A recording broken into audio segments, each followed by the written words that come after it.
Right in the middle, you say? Let's see what my right on what's in there. Yeah, man. Get you, so they can currently hear us to some extent. They can't see us, Oh, they can't see us, but they can hear us. but they can hear us. Fantastic. Fantastico.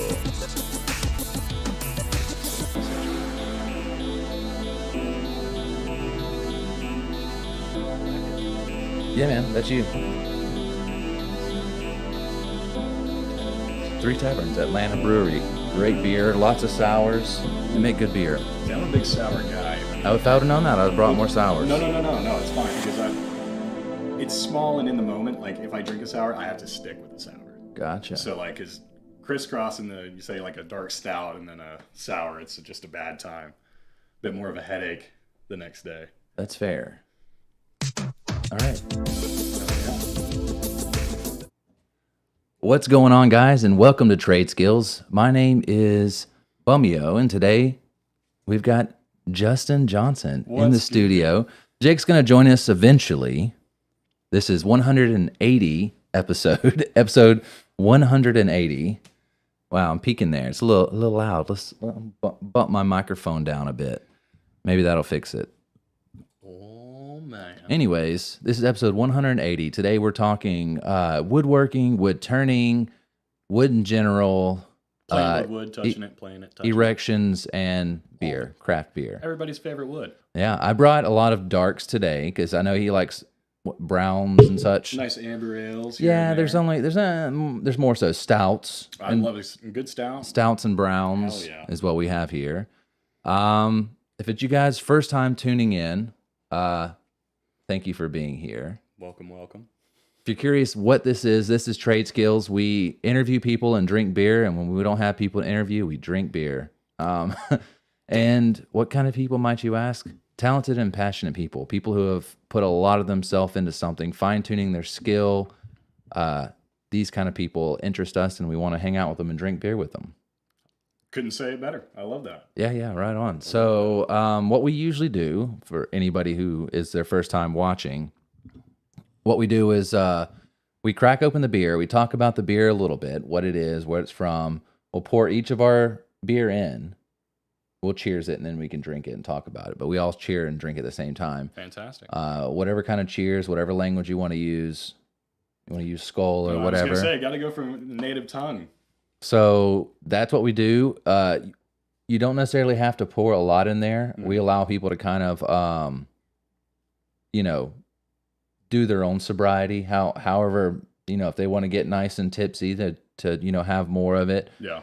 Or if they just kind of want taste, your sobriety is in your hands. Fantastic. Good. Wonderful. Sure I'm not So stumbling out of here by the end of this. yeah. So the first beer is yours. You get to pick it. All right. What's sticking out to me here? You can pick it based off labels, off of I'm kind of feeling this black and white. black and white. So what is this beer? It's a black and white cookie. Oh, okay. By Decadent. Yeah, Decadent makes good beer. ales. So a lot of their beers are more like pastry stouts, milk stouts with lots of, lactose. I guess that's kind of redundant, but usually they have very, as their name says, very decadent. Yeah. So further down it says Imperial Stout with chocolate and Madagascar vanilla beans. Okay. Which I'm a big fan of vanilla. I got to say, vanilla is probably one of my favorites. Going off of like maybe a bit more liquor and stuff like that. Okay. I'd say that sweetness that you get out of it, say like vanilla. Vanilla. Well, then we'll go ahead and I'm gonna let you dive into it. I'm gonna work this crack that other camera up. That way I can get you in here a little bit better. I need it to actually like go that's up on a nice the one. screen. I like that. It's a beautiful color. This is what I get for having like 15-year-old fucking a mouse. This mouse, dude, it's so old. Oh, I will. I can definitely help you with that. I think I actually have a few extras at my house. I mean, we have another one in the house. It's just, I don't know, man. I've been using this shit for so long. I'm gonna leave a little bit just in case Jake decides to come. He might end up showing up at 10 o'clock. Who knows? Okay. Either way is fine with me. I mean, I'm talking trade, drinking beer. Can't have much so more the fun mouse than this. is just invisible on the screen because I saw it highlight a thing up here. That's cool. We'll sorry, there's some kind of weird technical difficulty. There it goes. All right. So I'm going to go to that one. And just like that, it vanished again. Vanished. Yes. Concerning. Great googly moogly. What the hell is happening? It's just zoomed in on you. So have you tried it yet? No. You broke. No. Okay. I won't break the Skull. rules. Skull. Very much coffee. So decadent black and white cookie, imperial stout with chocolate and Madagascar vanilla beans. Wow. Our rich and velvety imperial stout base with imported Belgian chocolate malts and whole Madagascar and Mexican vanilla beans for a natural vanilla icing flavor, layered over Dutch cacao forward body, and finished with chocolate syrup, a New York style classic in a glass. Enjoy. It's 12.2%. Okay. And it is out of Mamaroneck, New York. I'm assuming that's right. I have no idea. I was going to say, easy for you to say. I mean, you can try it. Try it. I was going to say, it's on the back. Butchered it to me, but oh God. Yep, no. Gold indeed. Mamaroneck? Yeah, there's no hope. There's no hope for that. No. My dyslexia won't be able to put those two together. I can tell you that. No, I really like this. It definitely has a very strong coffee chocolatey vibe to it. A bit more chocolate than I think the vanilla bean that they describe, but still fantastic flavor overall. Dude, this is weird, man.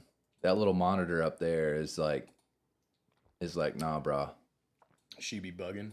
Yeah, I'm trying to just pull her down. I'm just trying to get her off there. I'm trying to do like I've got a multi-monitor setup. But for some reason, here, this is what we'll do.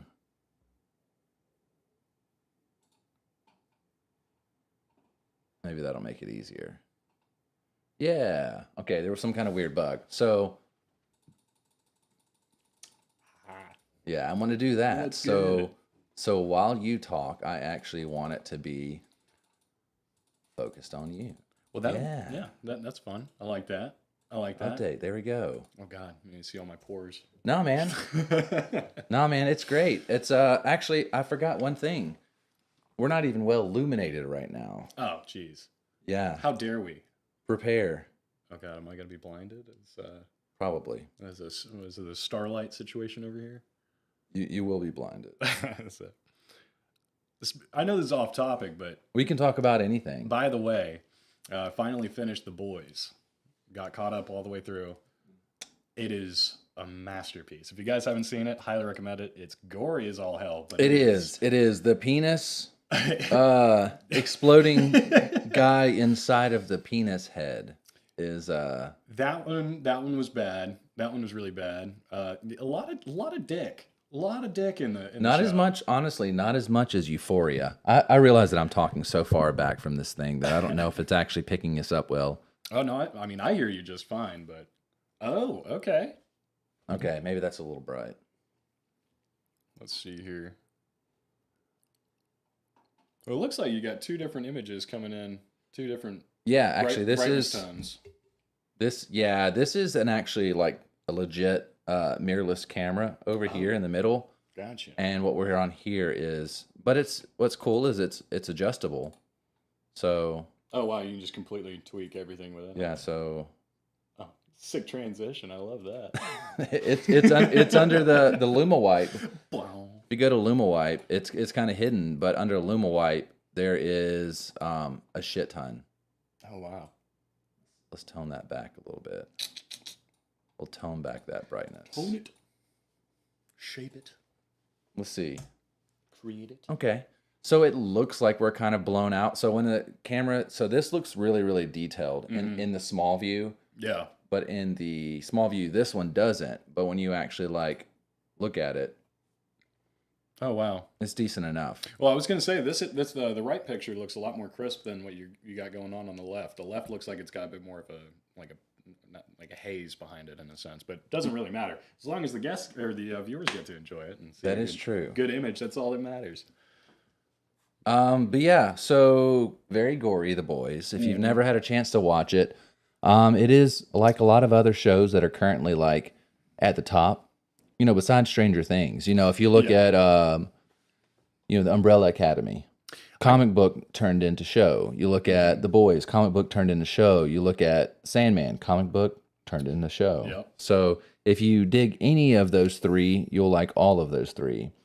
The Boys is interesting because it's superheroes, but it's like all of them they're not like your normal superheroes where it's like, I'm Superman, I'm going to do the right thing and save these people from their impending death. It throws the gritty and the reality of what today's day and age would be. It's like, are there cameras around? Does it see us? Yeah. Okay, this is a great way for a marketing, social media kind of thing. They'll help promote my new superhero movie.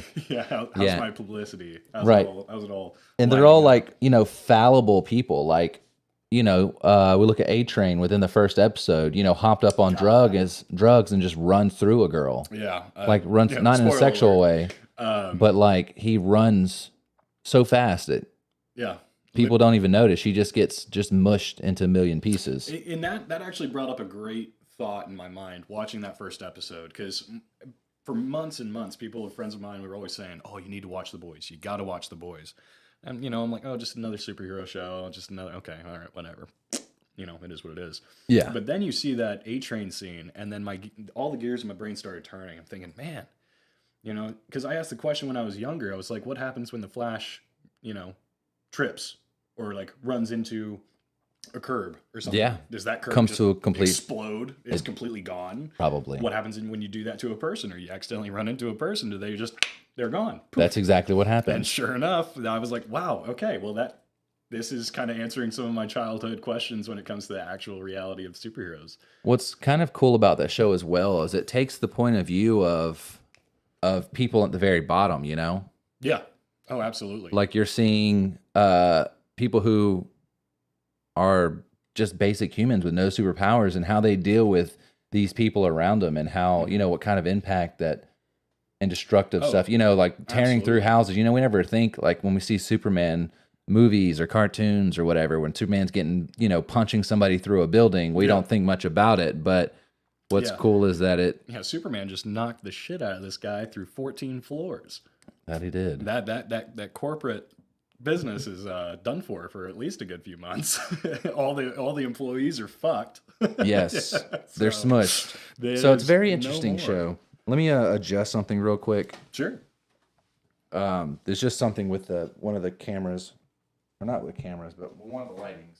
I realized that. And while he's doing that, I will slowly talk to you guys in a nice ASMR voice, just so you can enjoy the tunes. Welcome to 1021 The Edge.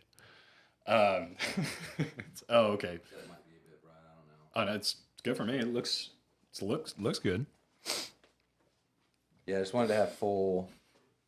Only thing I guess we don't have is the backlight. Actually, I'm gonna kill that light up there. It looks better in here when you turn off this other.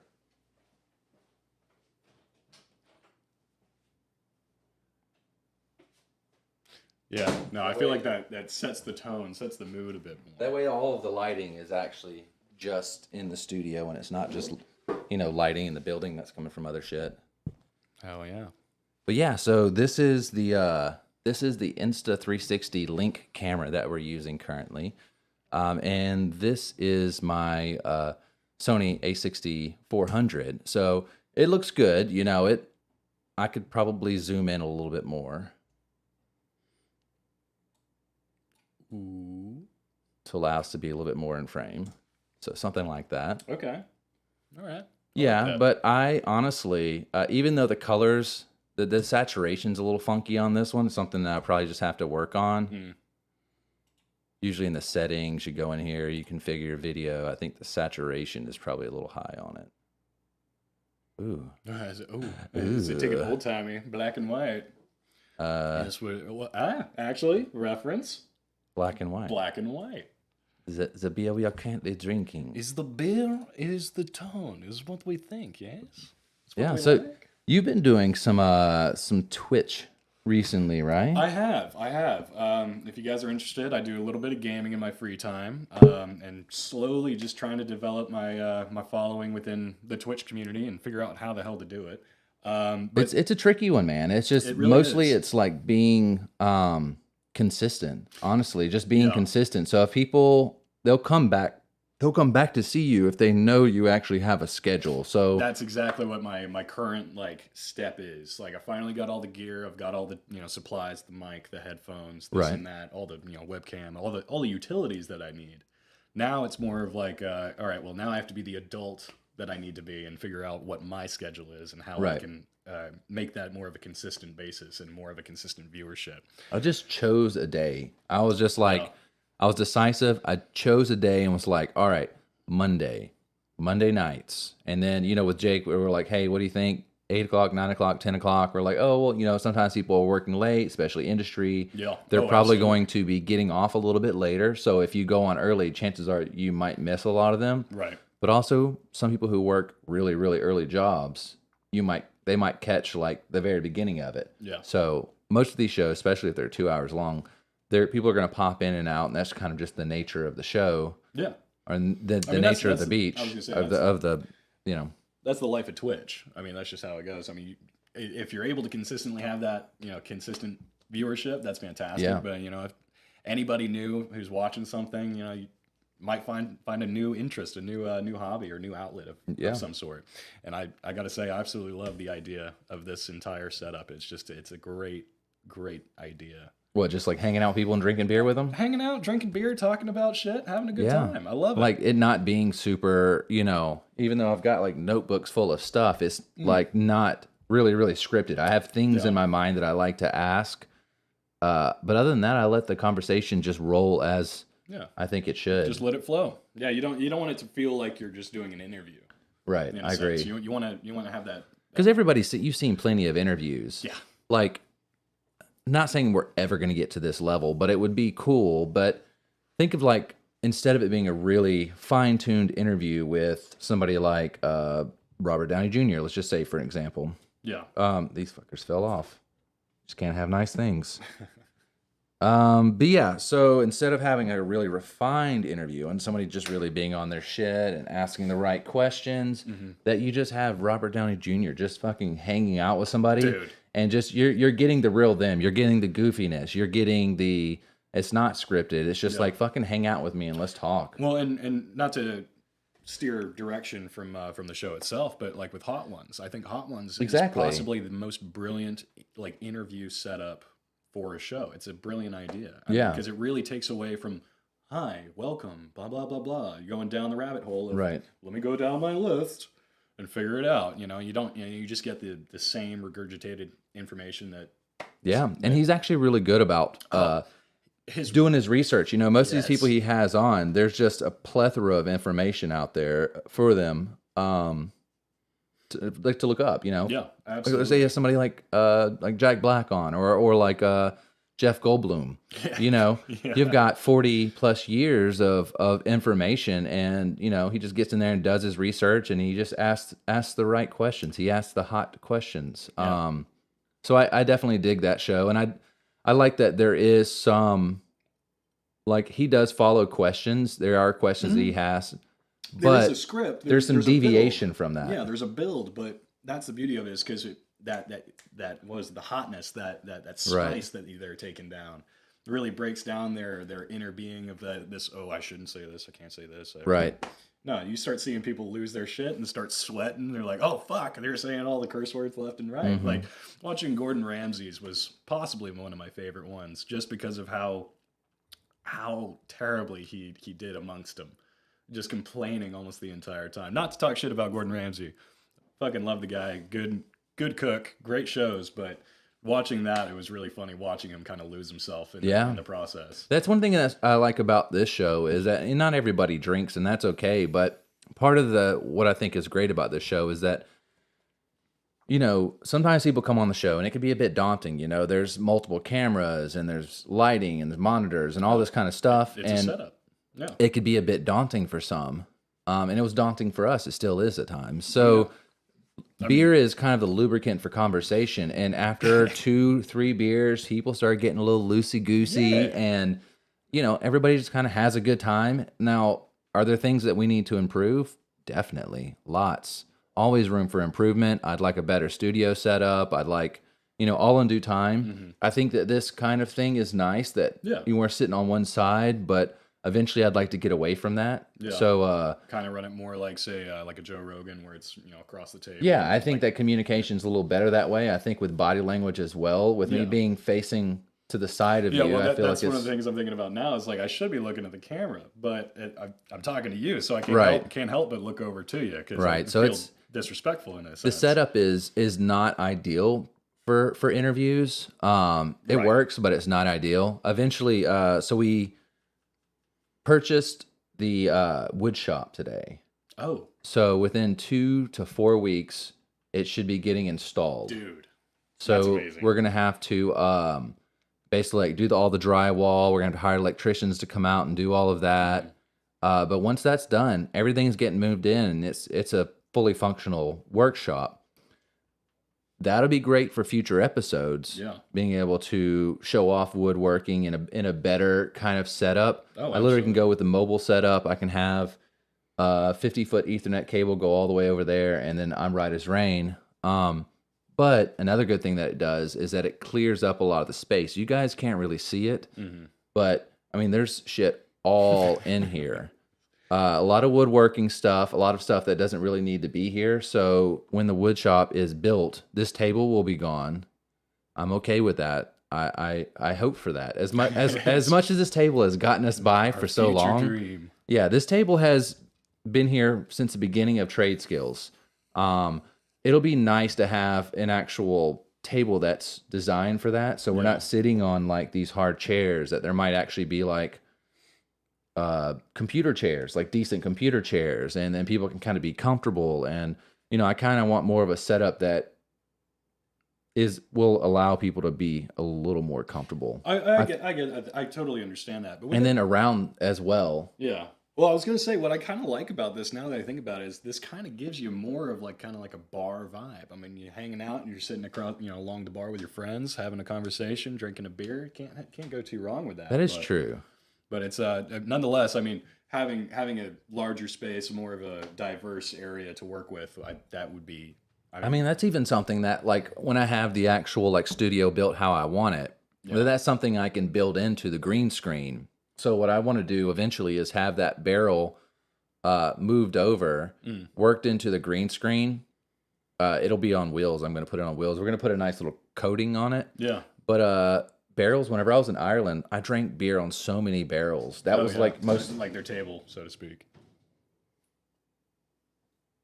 What was that? I don't know. Sounded like it was in here.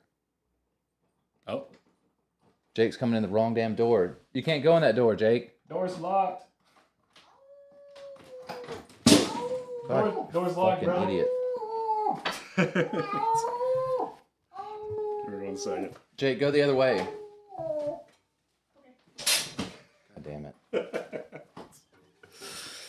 Oh, man.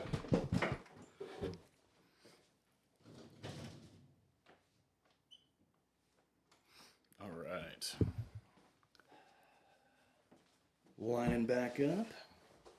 Anyways, So, the barrel will be there, and we'll be able to use the green screen with the barrel to have us like in a tavern or something, and we're drinking beer on a barrel, so it can be more of like a one-on-one kind of interview. okay. So I think that'd be pretty cool.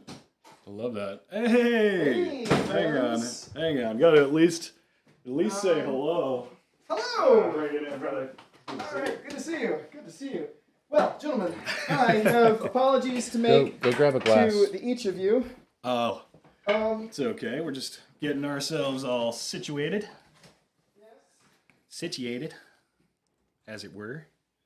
Yeah, now that Jake's here, we'll go into some woodworking, Cool. especially from a woodworker to a woodworker. That's kind of what I was excited about. I mean, this guy's got a lot more of the experience than I do. I do more of the niche. All right, type go ahead and shit. hop into this beer, Jake. Hop into it. Yeah. Ooh. Hop on in. Right. Let me don my headphones and then we're gonna get into some conversation. Get down to brass tacks here. Cheers, folks. Cheers. Cheers. Skull. And I must tell you my story. And then we can move on from my story. For any of you guys tuning in, this is Jake Lamb. Trash. You saw the post? I did. It was fucking hilarious. So I was sitting with my friend. Jake was supposed to be here 30 minutes. Well, Jake was supposed to be here an hour ago. Over an hour ago. And all right. So basically, I've got this friend, and we agree we're gonna meet up for dinner. I thought you were gonna do that after. No. So I am doing something after the show, but that's something else. So we agree to meet up for dinner, and our goal is like 6:45 to 7, right? Well, we get there exactly at 7, plenty of time. We were at Folk, literally just down the street from here. That's next door to Redheaded Stranger. Right. So yeah. it's like right here. I mean, it's like 7 or 8 minutes drive. Plenty of time. To be back. I mean, I was thinking I'm going to be back here at 8 or at the very latest 8:30. Gotcha. And anyway, and so like I texted you, Brandon, at like 8:05 and was like, "Hey, I'm on the way now," right? You remember that? Yes, I was Right? like, Jake should be here any minute now. Yeah, Then eventually I was like, fuck it, let's take the photo. Well, and anyway, is so usual Jake. when I sent you that text, I was paying the check, right? I paid the check, or we paid the check, and we walk outside, and my friend's car had been hit in the parking lot. Hit and run? While we were in the no, but like there was, and so I stayed until we got that sorted out. Jesus. That's why I was late. And I mean, it's not like I couldn't be like, hey, sorry. It's 2 points off your semester grade right there. Yeah, I couldn't just be like, hey, I gotta go to this podcast. You'll be fine. Yeah. That would have been bad. So Oh, that's man. what happened. All good. Yeah. You're here now. That's all that matters. Yes. I love it. Yeah.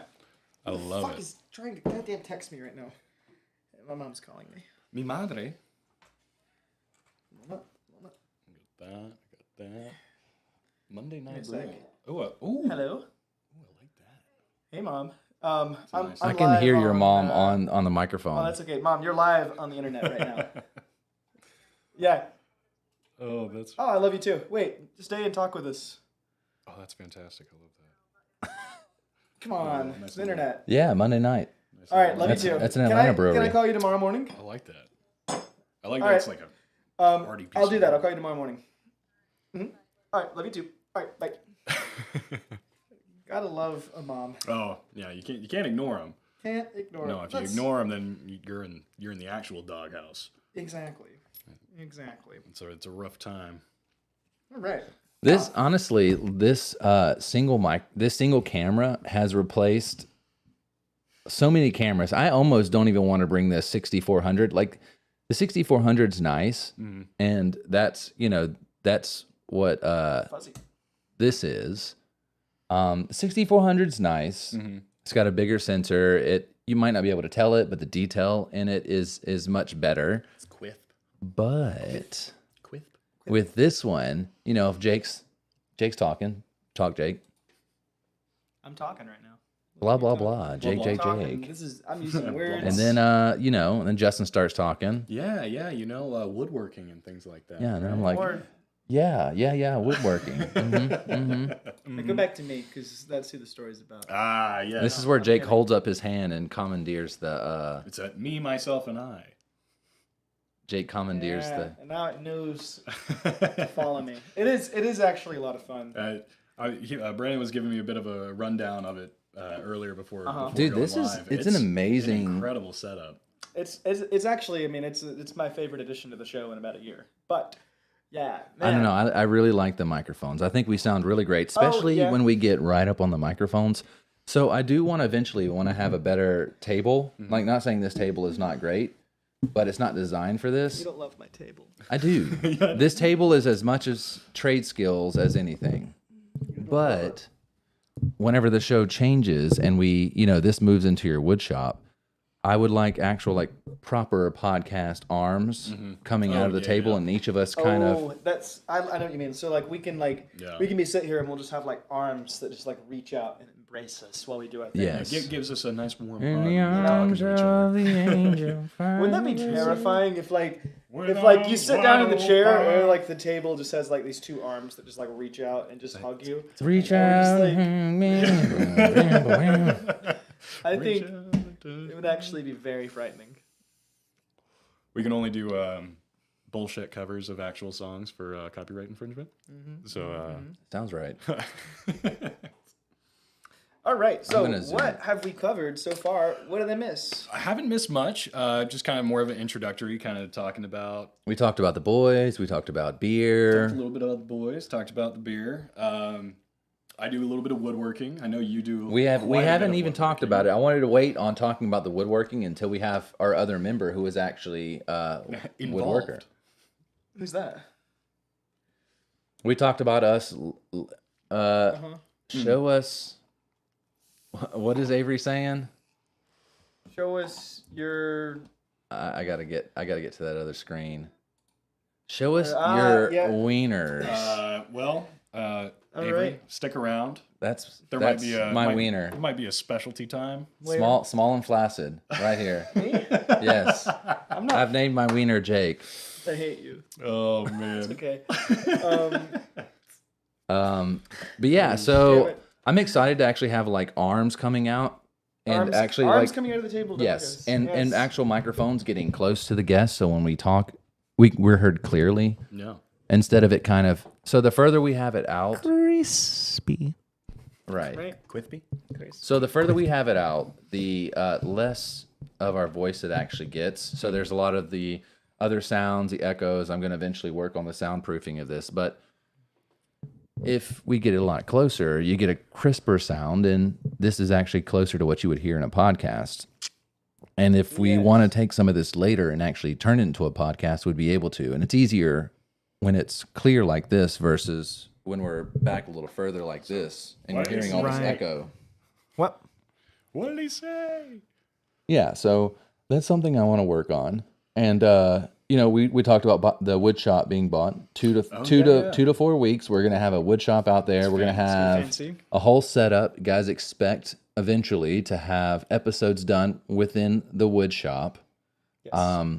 I think that's going to be pretty great. It's going to be the mobile setup, and with that, a lot of the space up in here is going to be cleared up, so it'll allow us to have a little more wiggle room. This table right here, which has been a trademark of the Trade Skill Show since the very beginning, will be gone, and I'll have a new table here that's more ideal for and more conducive for interviews and more podcasts. arms. You just want arms. Just Didn't even have to. Everybody needs an Honestly, extra this arm, to be is honest. a bit heavy to keep holding like this. I think there is a better way, but currently this is what I got. I know, but this has been a thing for so long now. It has, but Except this for was that year actually where I didn't live here. this thing was actually built for woodworking, and I think you would do it a disservice if it wasn't in the It shop. was built for podcasting. It was. This is the Trade Skills Podcast Yeah. That's what the table. device is for. Yes, I'm gonna bring out- Side It's for vice. if we can't Holding if your somebody beer. doesn't it's great for holding your It's beer. a beer crusher. But the Can crusher. thing that people don't normally think about is if you have a difficult interview, you just put their head in the vice and then just there Yeah, you go. yeah. you know, and then just No, you don't get to leave until the This- show's done. right, and you start tightening it until they tell you what you want to know. So no, tell me, damn it. Right. Tell me about woodworking, please. Exactly. This table's actually seen a lot of damage. We've done some ridiculous things. We've used katanas on this table. Well, right. Well, and remember the guy that we were interviewing that night? We didn't actually have anybody interview. That's what we're saying. Oh, yes, the watermelon that we interviewed. That guy. Well, right. I mean, he reminded me of a watermelon in the end. You know, but no, I'm just kidding. It's fucked up. Sweet. Yeah, so we didn't have lot of anybody. juice. I think somebody bailed on us, and we had to come up with something very last minute. So I was like, hey, let's do some like Fruit Ninja. I have like 2 or 3 really shitty katanas, and we'll bring fruit and just cut it up. And Jake's like, this is an awful idea. We're going to ruin my table. I don't want to do this. I was like, someone's going to lose an arm. Nobody lost an arm, but That's true. No one got hurt. so the first chop Jake did, Jake went ham on it. And like I wouldn't say he embedded the katana in the thing, but there's definitely a very large divot. So I'm a big weapon guy. I'm a big fan of blades and swords and knives and stuff like that. It's actually what got me into woodworking to begin with. Yeah, Brandon too. It was I used to. In my weave days, I had mini blades. Yeah. I'm not saying you're a weave. I'm just saying in my weave days. I happily say that I'm a weeb. I'm okay with that. In my weave days, though, I definitely had plenty of katanas that were all lost in the Great Fire of 2020. Oh, shit. Was it 2020? 2020. Oh, wow. So It's like March everything 2020. got fucked up for everybody that day. Yeah. Like March 2020. Or that year, rather. The Great Fire of 2020. But yeah, so you had lots of your weapons guy. Big weapons guy. Yeah, so what originally started as like a desire to become a bladesmith in a sense. I've tried that. I graduated high school. My grandfather, he was like, hey, you got two choices. Either you go to school and, I'll take care of your housing and all that kind of stuff, or you get a job and you can live here and you'll pay rent. And I said, okay. So I got a job and started paying rent. With that being said, though, it was all because I knew the schooling that I was going to go do, or that I would have done, wasn't going to. It wasn't speaking to me. It was something that would just financially make me secure. And I don't like to lie to myself in that regard. I always like to make sure that what I do is something that I like to do and that I won't ever get sick of. So it's like ever since you were little, I'm sure your mom probably told you the same thing. It's like, find a job that you love, because then you'll never work a day in your life. Yeah, that's a mom thing to say. So it's something that I've held very true to myself. I mean, sure, I'm a bartender. Well, she told me the wrong thing because I went into pornography and I became a porn star. Oh, what a shame. I was trying to find our Twitch link, and That's I missed what you guys were saying. You literally. So we have which one of a you link used to tree be- now. Which one of you used to be a porn star? Well, Brandon apparently, but I think I've got the name for it. In all honesty, Yeah, just in case. Just in case Johnson. Just in case you need some Johnson. That is you do have a porn star name. That's It's terrible. I think I have the least porn star name, Jake Lamb. Jake Lamb. No, you're the softcore porn star. Softcore. Softcore for sure. He's completely flat. There's certain angles that accidentally show a slight wiener, and you just see that kind of hanging there. Totally not aroused. Totally aroused. But to wrap it back up, bring it back in. So I started doing. So I was watching YouTube videos here and there on bladesmithing, as we do. Seeing like, oh my god, this is so fucking cool. I love this. And this is before the days of Forged in Fire. Before that came to fruition. Which, sure enough, of course, as soon as that came out, I was like, oh, I love it. I'm sold. I want to watch it. But started making these small like knives and stuff. Buying shit metal from Home Depot and bought a belt sander and just started. You were making like shitty blades with a. Terrible! I took cans and crushed them into metal, forged them into a blade. Yeah, exactly. In Mount Doom. Mount Doom. By Mount Doom, I meant a metal trash can with bricks. I've been listening to Lord of the Rings audio cast audio. Don't deter too long, Jake. And it's pretty good. Dude, I honestly, a little side note, I'm actually looking forward to the new Amazon. And not to derail us. It's gonna be trash. I just want to say I'm on book 3, right? And my podcast, or not the podcast, I mean my audiobook, the Lord of the Rings audiobook, I have 17 hours remaining. I've been. That's in book 3. I'm like in book 3. I'm like 3 hours into it, and this is what's already happened. I mean, you know what happens in the movies, right? Yeah. Yeah. So what's already happened? Have they met the great bearded one? And I don't mean Gandalf.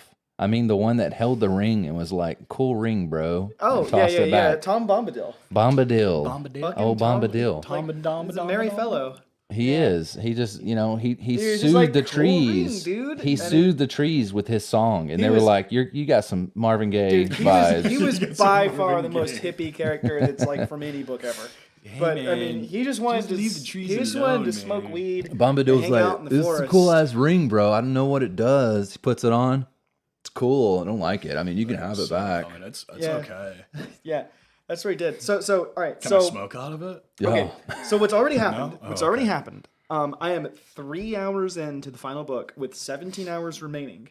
Right, that's a lot of book. Yeah. And They've and only talked what's- about the tobacco that the hobbits have been smoking. What's already happened? Sam and Frodo have killed the spider and are now in Mordor. Okay. Okay. The Battle of Minas Tirith is over. That's Yes. over. This is the book- witch And king that's is all- dead. That's all within the first 3 hours. Yes. Jesus And- Christ. I think he has the wrong book. I think the last wait, the last and 15 chapters is an Chapters? orgy. yeah. It is a Hobbit orgy. Yeah. It really might be at this point. I don't know what's coming. You know when getting I mean, up I'm goes like up really fireworks. like I thought I was gonna know what was happening this whole time, but I'm just like every time I like started, I like look at the time that's remaining, and it's like I'm so close to the end. Like, Gandalf's gonna come in with a bag of like- goodies. As, I mean, as what they do. What like so like where I'm at right now, I just paused it with like literally 17 or 16 hours to go. Like the Witch King was just killed in the Battle of Minas Tirith. Wow. That's the last thing that I would happened. say that's like at least 2 hours into the movie. That's so- yeah, I know, and that's like one of the. I mean, that's not all the way at the end of the movie, but the things that happen after that, Yeah. is Sam and Frodo make it into Mordor, right? Mhm. And then the armies at Minas Tirith go to the gates of Mordor to distract the eye, and then Sam and Frodo walk into they destroy the ring, and then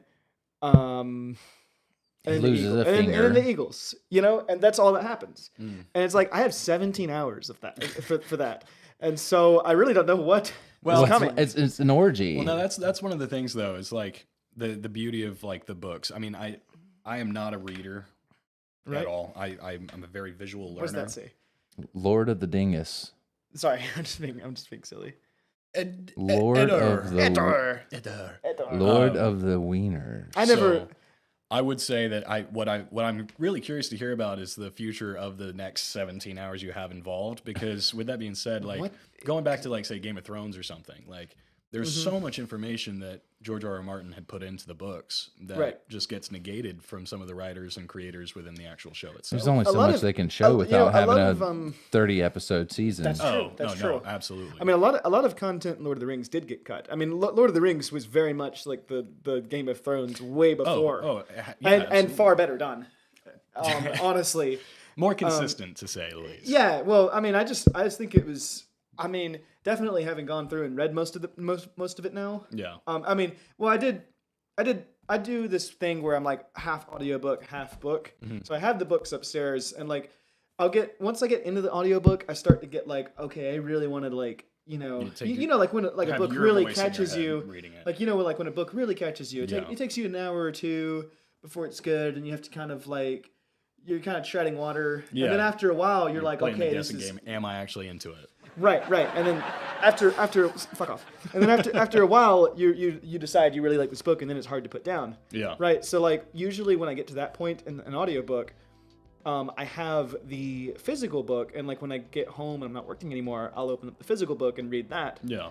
But I can progress, At your while pace I'm- and develop it as you go through. Well, yeah, and I can also listen to the book at work too, and Yeah. so it's like I go through a lot more books in that way, even though I'm really doing about Absolutely. 50-50 God, physical audio. You give me the third book in hand of Lord of the Rings, it will be 6 months before I finish that book. Yeah, well, I already so know. it used to be for a long time I was like that with books, but then with audiobooks I got That's the only way I finish them. Audiobooks does make it kind of easy, and honestly, if there's good, I like when they have good voice actors. So the Oh, Redwall series, dude. they'll have a cast of like 30 people doing various voices throughout it, and they're Oh yeah.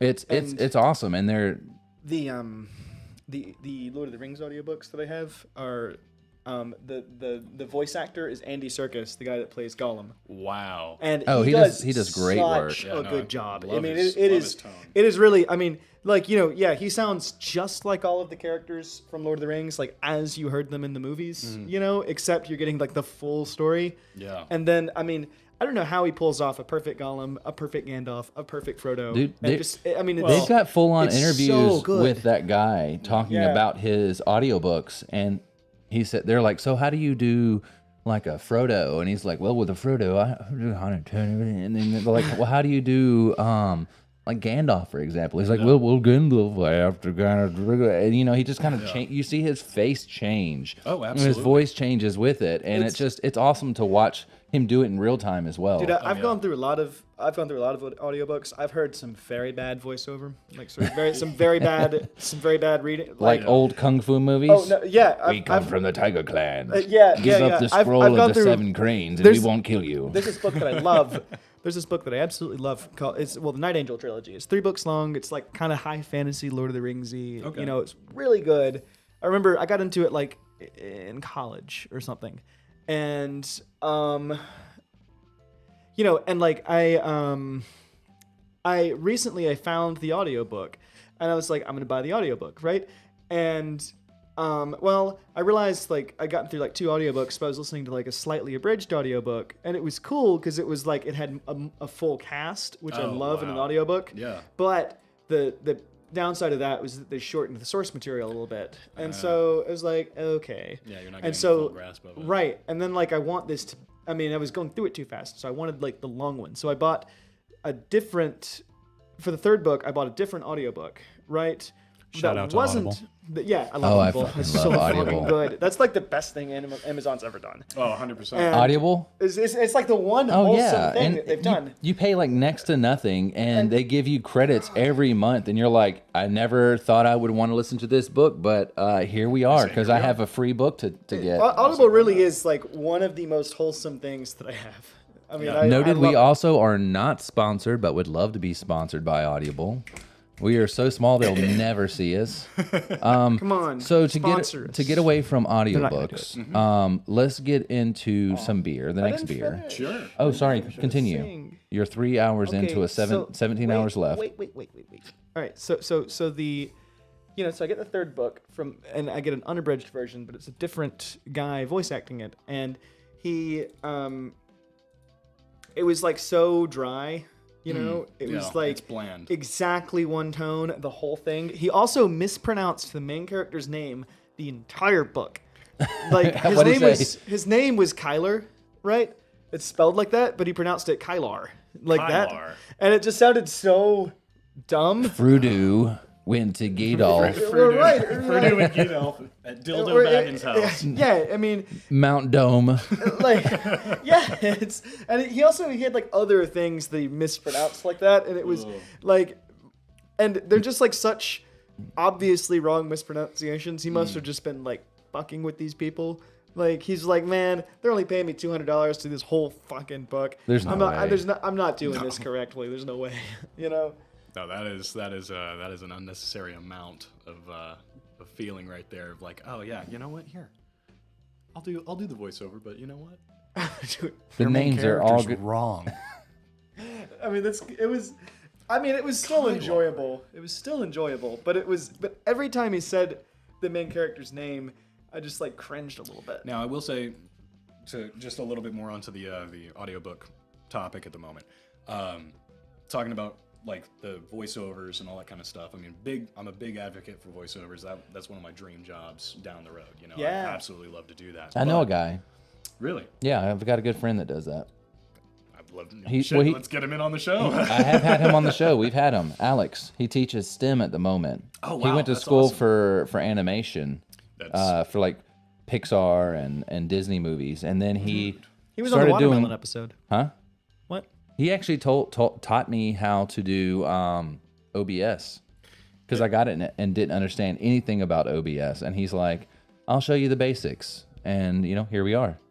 So shout out to him. He does a lot of voice acting. Yeah. Even on websites like Fiverr, you can get Yeah. paid to do voice acting. Outsource it in a sense and kind of get And that it going. all just goes into your resume. Oh, really? Well, I mean, you can I say get that this, you've yeah. done, 1,200 jobs of voice acting. You might not be able to contribute actual jobs. You might not be able to say like, I did, The Hobbit or The Lord of the Rings, but Right. you can have clips of stuff. I mean, you're going to have 1,500. I'm throwing a random oddball number out there, but you have 1,500 audio files to Yeah. go through of your previous work to show as examples. Yeah. So That's a brilliant idea. Honestly. it does nothing but benefit you. And all I'm saying is you just better not mispronounce the main character. Kylar. Yeah. It was yeah. All right. Frodo Bogans. My main skill is dragging us onto a tangent. I love it. yeah. and- Love it. Keeps it going. Keeps it rocking. Let's get into a beer, man. We're Yeah, an hour let's into it. open And a we've beer and opened let's- one beer. And we'll talk about a little bit of woodworking. Yeah. Yeah. Sweet. Yeah. So I'm gonna let you grab a beer, Jake. It's your choice. He chose the last one, Westbrook. Good choice. Westbrook. It's Mazen. So yeah, this is a good German Oktoberfest Mazen beer. It's wunderbar, ja. Wunderbar. Yes. Yeah. Yeah. Yeah. So it's crazy though that I wish we would have known you, or I wish you would have been in our hometown where we used to live. Yeah. Like, thank God you're not. But with it being a small town, it's really easy to find talented people. Yeah. We actually had a blacksmith on the show one time, Really? and he is very famous. I went all through Twitch talking to other blacksmiths. Thank you kindly, sir. I talked to other blacksmiths, and they knew who he was. They're like, "Oh, we know him very well." So it's a blacksmith like household name in a sense. He's very iconic blacksmith. He's been on Man at Arms. He's been on Forged in Fire. He's been on both Man at Arms and Really? Forged in Fire. Holy he shit! Currently, I've probably seen him then. he currently makes props for Amazon Prime movies. Fucking Trent. Trent, yeah, and Ty, Purgatory Ironworks, super cool guy. It was a very interesting interview. What a great name, Purgatory. It Ironworks. was. It Yeah. was. That's badass. It So, was, that's an interview I always talk about. It was a rough one, but we learned a lot. Anyways, he's come to me many a times when I used to live in Albany and be like, "Hey, do you know anybody who wants an apprenticeship blacksmithing?" Really? He's like, "All I need them to do is to listen to what the fuck I say." Yeah, but I gotta He's- be honest. He would be such a difficult teacher. Yes, but you would learn a lot. The reason he says that, he's like, "Look, he's like, I need them to just fucking listen. You can't drink it yet. Oh shit! You fucked up. You I done fucked goofed." up. I'm so But sorry. he's You like- put a beer in front Put of me. it back. Put it back in there. He's like, I need them I'll ignore what to I just fucking listen to what I say. He's like, we are working with temperatures that will literally burn your face Oh, off. yeah. Like 3 times hotter than the sun. Oh yeah. He's like, it is. on. He's like, all I need you to do is just listen to me. And he's like, and you will learn a ton. Now see, that's my downfall. When it comes to learning, you've got like your visual learners, you got your He's gonna show you. learners, He's just- and you got your physical hands-on learners. I'm Right. definitely more hands-on than That's anything else. you'll So you get would that. just But be what like, he's saying hands when in the furnace, he's Yeah. like, no, now you don't have hands. no, Yeah, what yeah. he's saying is like just listen to him when he says to stand a certain distance away, or when Right. he shows you something, just like listen to what he says, because I mean your face and your phalanges depend on it, Yeah. and his patience as well. But he's a very cool guy, very talented. Trent and Ty, shout out, super cool guy. I'd love to do a follow-up episode where we can actually talk about blacksmithing instead of politics. No hate though. No, we had a good time. I actually did not care. I was not so offended by the politics conversation on that. It was about the beer rep. The one thing that did bother me is, all right, so it was really funny, actually. I love telling laughs the story about it because afterwards. it's hilarious. It's hilarious in retrospect. At the moment, it was terrible. So Trent tells us before this that he didn't really drink beer much, but he'll try whatever. You know, we're like, okay, sure. That's great. Just taste what you don't want. Taste what you want, Yeah, and if not, simple. we'll drink it. Sure, whatever. And if you want water, I'll get you water. I'll get you tea. I don't care. That's kind of what we tell him, right? And so what I didn't think about was just how honest he was going to be about what he thought beer tasted like, and which it's great that he can be that honest, but the like literally like 3 days before this or 2 days before this or something, you know, we meet a traveling rep from Highland Brewing, right? Oh, okay. Who's like he's driving through Yeah. Albany on his way to Florida to like take some, to take beer samples and merch, and to, find more people for the brand, Yeah. right? And Highland makes some stuff that's pretty okay. Yeah, they make you the know? Highland Gaelic Ale, which is really good. Yeah, I mean That sounds Gaelic's amazing. fine. I mean it's they're not my favorite brewery, but they make some stuff that I think is really good, and they have some stuff that I think is competitive, And anyway, so these guys were nice enough. This guy was nice enough to give us beer for the entire episode, some merch. Like I think we got like a glass or two. We got like some random. Stickers and like, koozies. Yeah, and, like random shit like that, Yeah. And he gave us beer for the whole show. So it's That's like incredible. it's like we had like 6 or 7 in a sense of a Highland sponsorship. beers. So to speak. It was Yeah, a it was. sponsorship. It was- Yeah, he didn't pay us for it, but he's like, here's tons of stuff. I would love And- if you guys talk about it. That's right. incredible. And I said, we're like, yeah, we'll definitely talk about it. It'll be fun. And we gave him a link, and he was gonna like watch the show, right? And and like He and it's tuned really in. funny. He Like tuned in. He tuned in. We tagged the brewery, Hell yeah. and No, it gets worse. And then we take a sip we take a sip of one of the IPAs, and it's like I'm like, yeah, that's great. I mean it's a good classic IPA, and then Trent's like, tastes like cat piss to me, and like me and Brandon are like, no, but like that's what an IPA drinker that's what you want. You want the flavor of cat piss, and he was just like, heard it here, folks. Highland beer tastes like cat piss. That's the way he was just like that. Don't. And we're like, no, and the rep is like, can't the be rep tearing is it on, up. the rep is in the comments like defending it, and we're like, no, Oh, promise. yeah, so And it was it was it was a bit rough. That's rough. That's and a it was like, well, there goes the one time somebody's ever sponsored us. It's a- oops. Yeah, oops, it was a serious fumble, but Yeah. There's my all baby right, in the chat. cheers, guys. Cheers. Well, Yeah, yes. let's. So what was the name of this one again? This Jake reads this one off. Yeah, so Westbrook, who makes some really awesome stuff. Actually, they're the guys that do the Mexican Prost. cake stout. Prost. Which you know Mexican cake stout. Mm-hmm. Yeah, good stuff. That's one of the first spicy stouts I've had. But anyway, so this is Westbrook's Marzen beer. So so it's Marzen, not very traditional German style beer. it's like the kind of like more like the maltier lager kind of thing. So yeah, Oktoberfest style lager, 5.5%.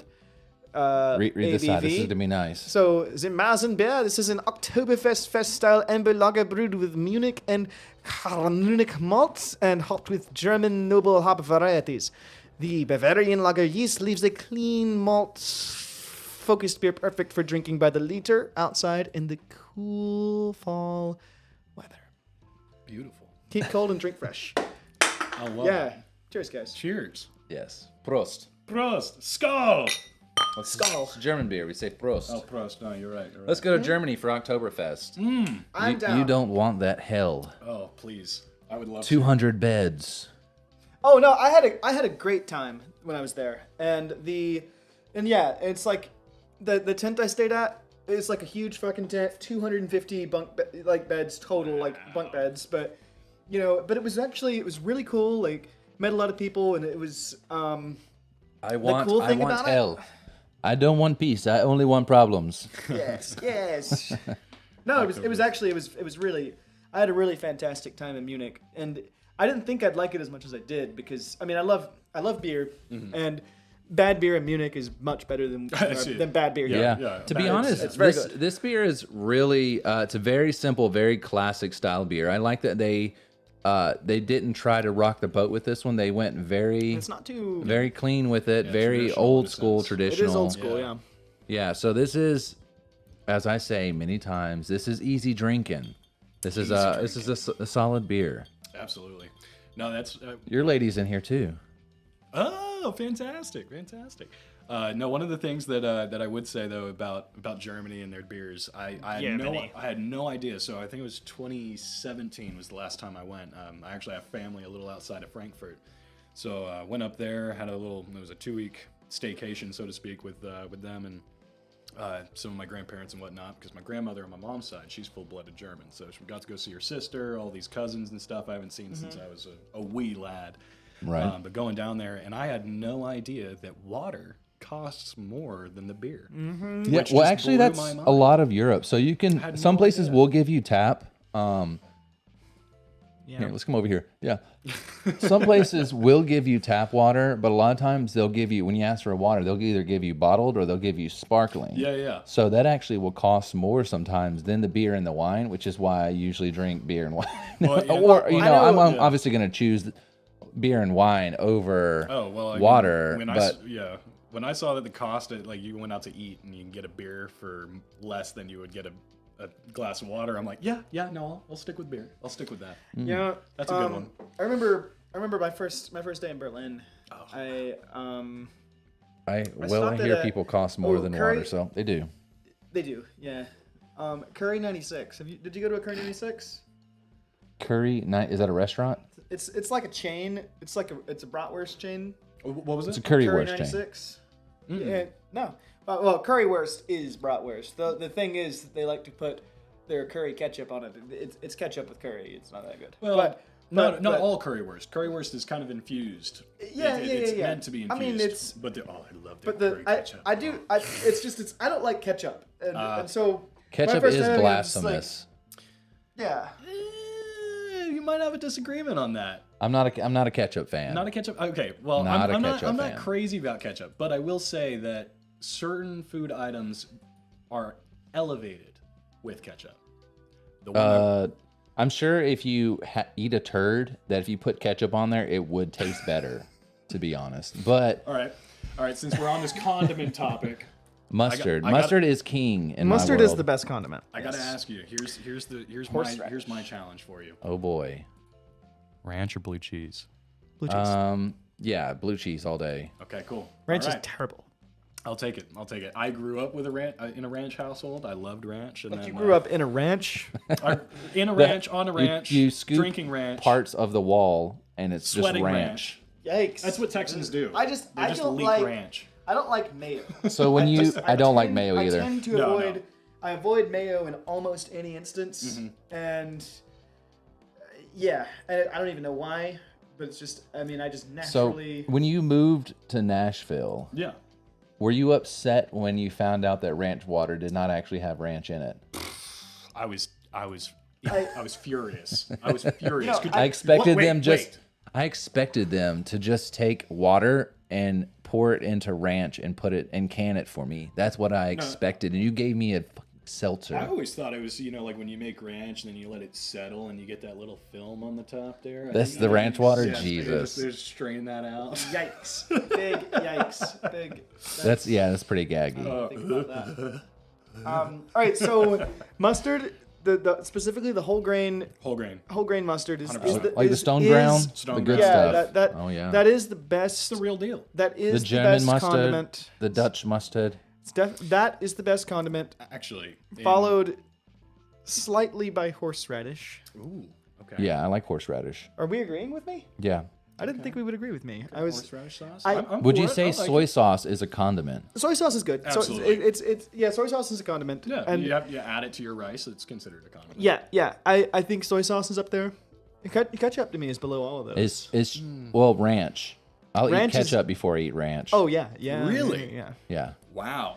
Barbecue sauce. Now is a I will condiment, say, obviously. as Yeah. a Stubs. Texas ranch connoisseur, there is a big difference in the ranch that you will have. You can buy the Hidden Valley bottled crap, and it all tastes the same. It's the same consistency.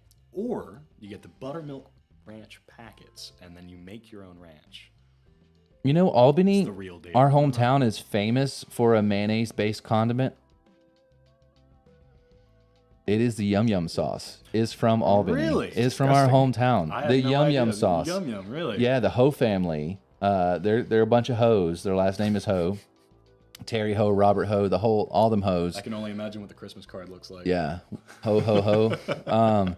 So yeah, so the Ho family. They had the hibachis and they had the House of Chinas. They made copyrighted. Or not, I guess not copyrighted. What is it when you trademarked yum yum sauce, and now it's all over. I think copyright's more so for Verbal. like written. Yeah. Not verbal. Written. Yeah. Yeah. So. Scripted. Yeah. So. Yum yum sauce is Albany's claim to fame. That Ray Charles, which he actually isn't from Albany, if you actually do your homework, but we claim him for some reason. I don't know why that works like that. And I used to hang out with Ray Charles. yeah, he never knew it though.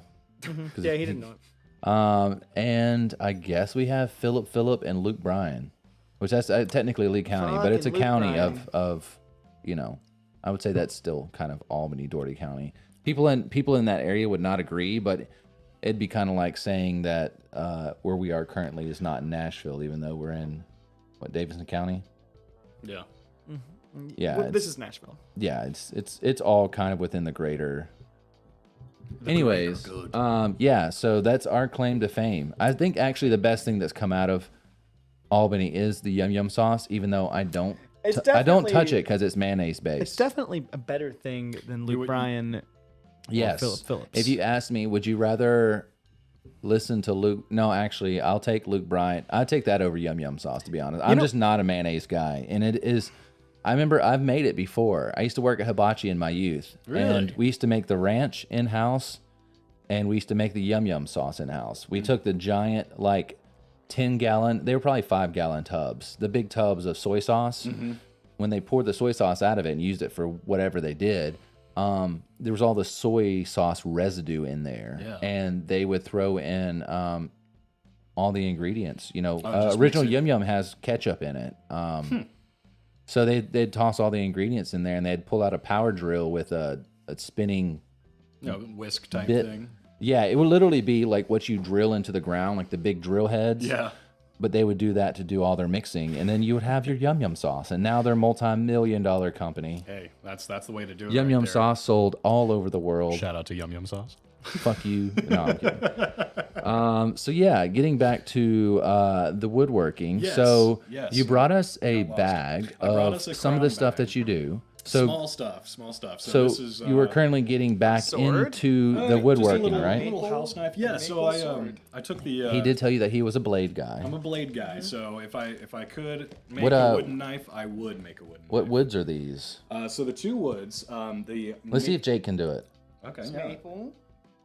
'Cause he heard you say, man. No, it's maple. It's like a mahogany. Mm-hmm. Yeah. Yeah, it's a mahogany handle Is with it- a curly maple. African mahogany.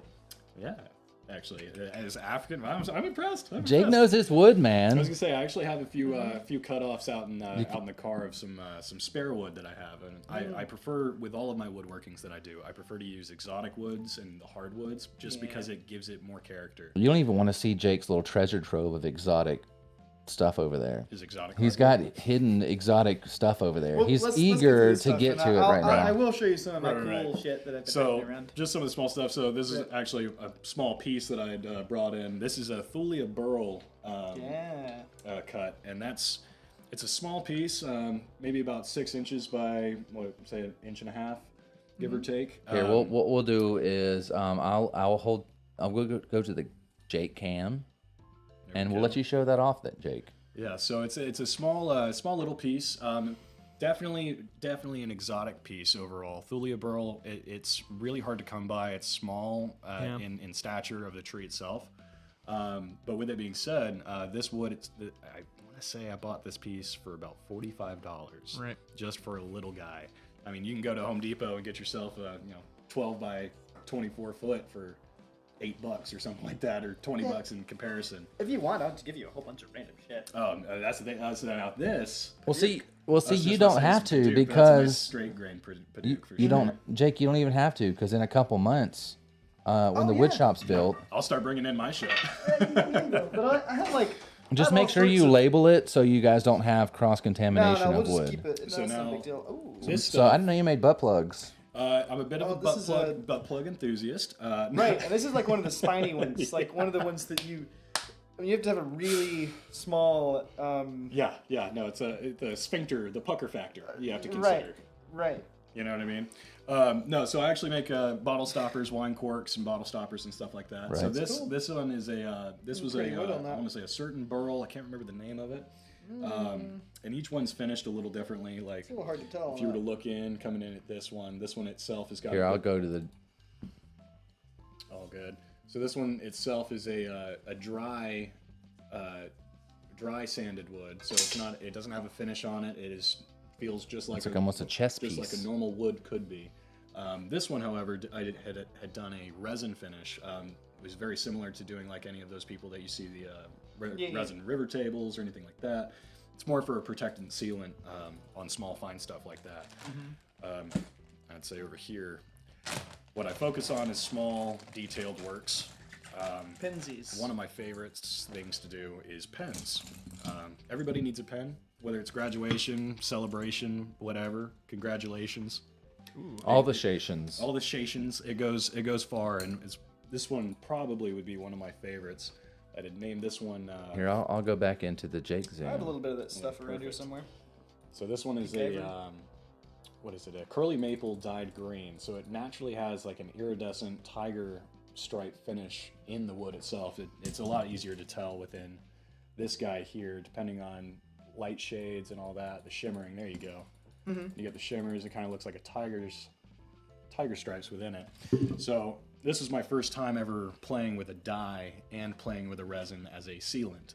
And I gotta say, it's possibly one of my favorite finishes on a pen overall. It's got a nice little thread on I like it. the clinky sound. Nice clink. I'll pass that one down here if you guys want to look at it. But did a little bit of a. Well, yeah. I mean, what good would a pen be? No, I'm just kidding.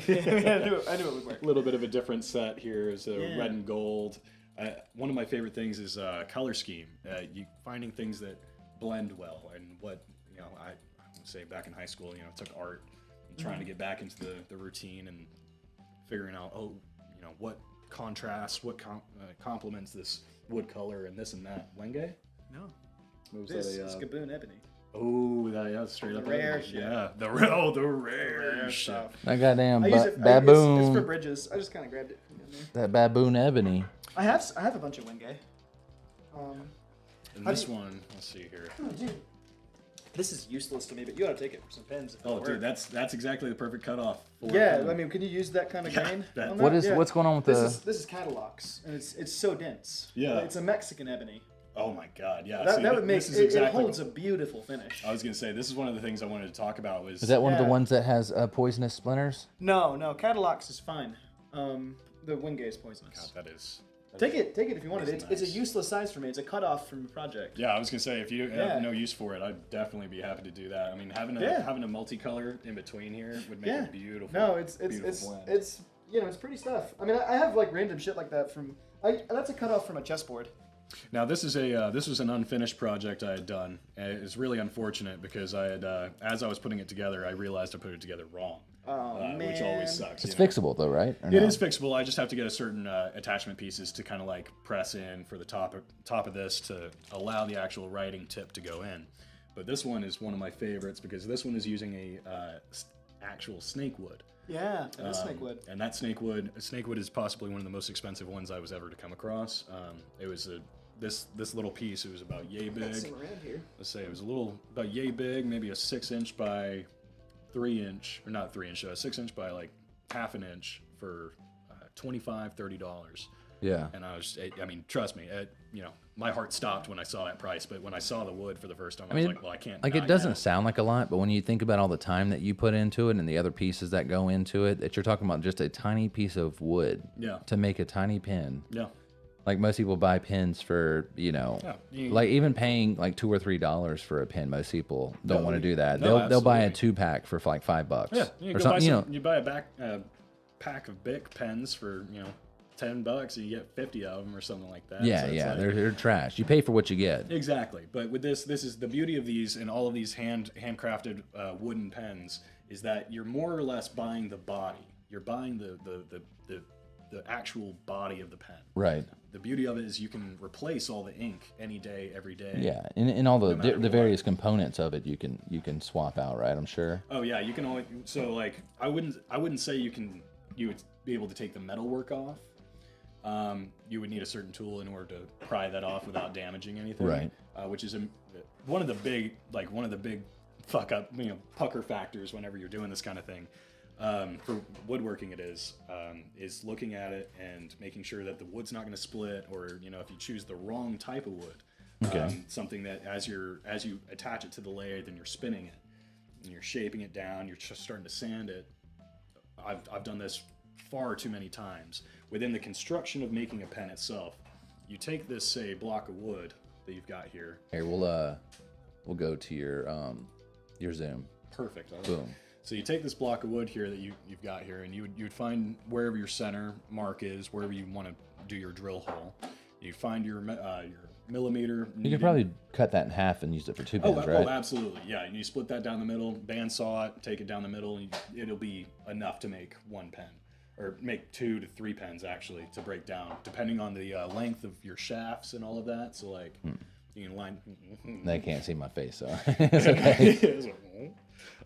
So you can tell, like, obviously, you can definitely fit at least 1 pen within that block of wood.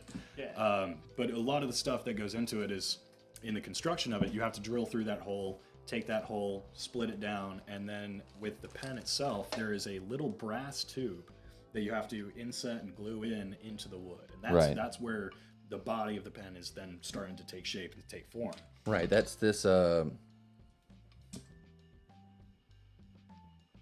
this what you're seeing right here, right? Absolutely. It's like brass So right within this little guy here, there's a little bit of brass. It's a small brass tube, very thin, and there's certain attachments to your lathe and all that kind of stuff that you have to use in order to accurately, shave it down, because you want to bring the wood down that you have in there, but not take the metal out.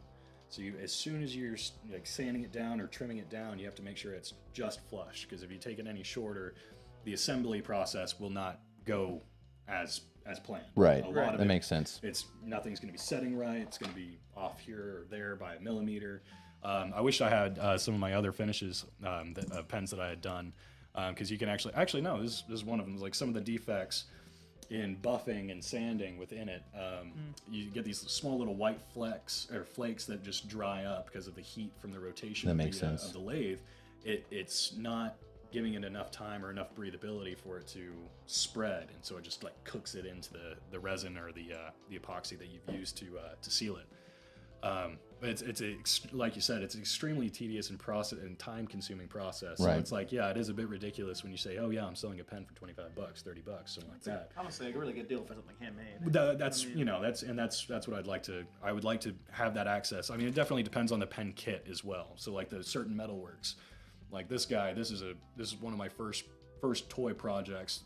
2 separate pieces of wood. It's a king wood and a purple heart that is no longer purple. Yeah, I do that. I love purple heart. It's one of my favorites. I didn't realize how much of a pain it is to work with hard woods like that, though. Purple heart is still always the most purple wood. Without it, well. Unless you dye it. Unless you but dye to be it. naturally purple, you can tell that used to be purple. If you really look at it, you know? Yeah. So do you think that you would want to eventually, like once you get your Twitch up and everything is going, that you create a separate channel for woodworking? Absolutely. That's one of my big things that I would love to implement into my own character, is to be able to have a page for my gaming, for what I enjoy doing in my free time, but then to the more of the business aspect of it, and like what I want my job to be is to be streaming and doing wood turnings and all that kind of stuff. And because for me personally, what got me into the turning, kind of a long roundabout way, right? Going from the wannabe blacksmithing and making knives in my grandfather's garage, I got access to a makerspace out in Dallas. It was a 24-hour facility. It was $50 a month. It was a phenomenal deal. I mean, it was a massive warehouse. It was a 24-hour facility, so they had woodworking, metalworking. They had a car lift. They had pottery. They had leatherworking, 3D modeling, like anything that involved creating. Right. This place had it, and it was just an incredible step. Were there people there to teach you, or you just had access to the tools? So you had access to the tools, and then it was all volunteer based. So within that volunteer base, you can schedule certain people would host or set up certain shows or classes and stuff. And workshops and stuff. Workshops and showing you how to do it. And in order to get access into the wood shop that I was trying to get into and start doing this, you had to take a wood shop basics class and you had to take a lathe basics class in order to have access to it. Because otherwise you couldn't touch any of the tools. So I was like, well, that makes sense. I would like to make sure that I know what I'm doing and the people around me know what they're doing. You want to have your fingers. Right. Yeah, absolutely. This is my money makers right here. So I can't lose those guys. But with that being said, you know, I went in for the wood shop class and started looking into it and seeing, okay, well, maybe this is something I'm kind of into. But I, you know, still having the dream of being a bladesmith, of doing something kind of more, you know, forged in fire rather than, you know, sanding stuff down the entire time. But while I'm going through it, go through the woodshop basics, just so happened there was a spot that opened up for my, a spot opened up for the lathe class right after the basics class. And so I was like, I don't know much about lathe work, but I've seen a couple videos and thought it was kind of intriguing. And, you know, went through the class and learned how to do it and just instantly fell in love with it. I was like, oh, this is so therapeutic. And ever since then, I would say, for the next few months after getting access to this place and taking that test and all that, I think my Hulu and my Netflix wasn't touched for 3 weeks. It was nothing but YouTube tutorials, YouTube videos. You just got like obsessed. Oh yeah, just Definitely. wake up watching videos, go to bed watching videos. I've done that, yeah. Try and study and learn as much as you can, and really invested myself into it and just. I mean, it fell in love. I mean, that's the thing. It's like I could sit there, have that on the background, watch someone just doing turning for like live action, just right there doing it, and I feel a satisfaction from it. Yeah. Just by They have channels like that on Twitch. That That's all they do is like wood turning or woodworking. There's Yeah. people who fix guitars and build guitars and. Yeah, and that's exactly so. To go back to what you were saying, that's exactly what I'm kind of like looking to do is down the road. You know, one, develop possibly an Etsy account, or two, just start making shit and just recording the process of it, and Yeah. you know, just have some fun. We're and, definitely gonna dabble in that. And then Absolutely. in that you would inspire somebody else. Like, I think that's what's great is yes. that you know, even in what we do here, I'd love to inspire somebody to do something. Whether we have somebody on the show that's like, you know what, I've always wanted to do that. Now I'm watching somebody do that, or I'm hearing a master of that talk about it. You know, yeah.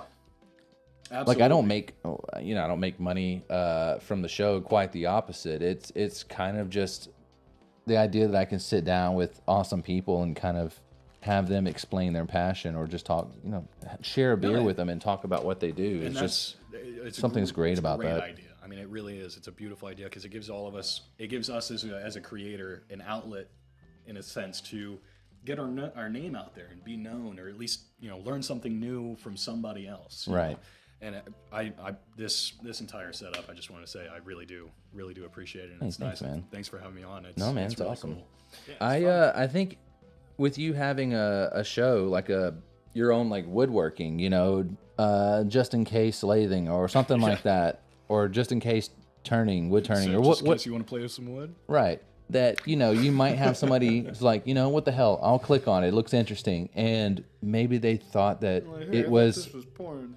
No. Yeah, Maybe they thought it was a little bit less accessible than it was. Mm-hmm. And just by watching your show alone might inspire them to kind of, you know, start up. And they're talking directly to you. So if they're like, hey, you know, this is really interesting, where would be a great place to start if I wanted to get into, you know, woodworking or wood turning, or, you know, using a lathe? What's the first step? What do I need to do? You know, and they can talk straight to somebody who does it.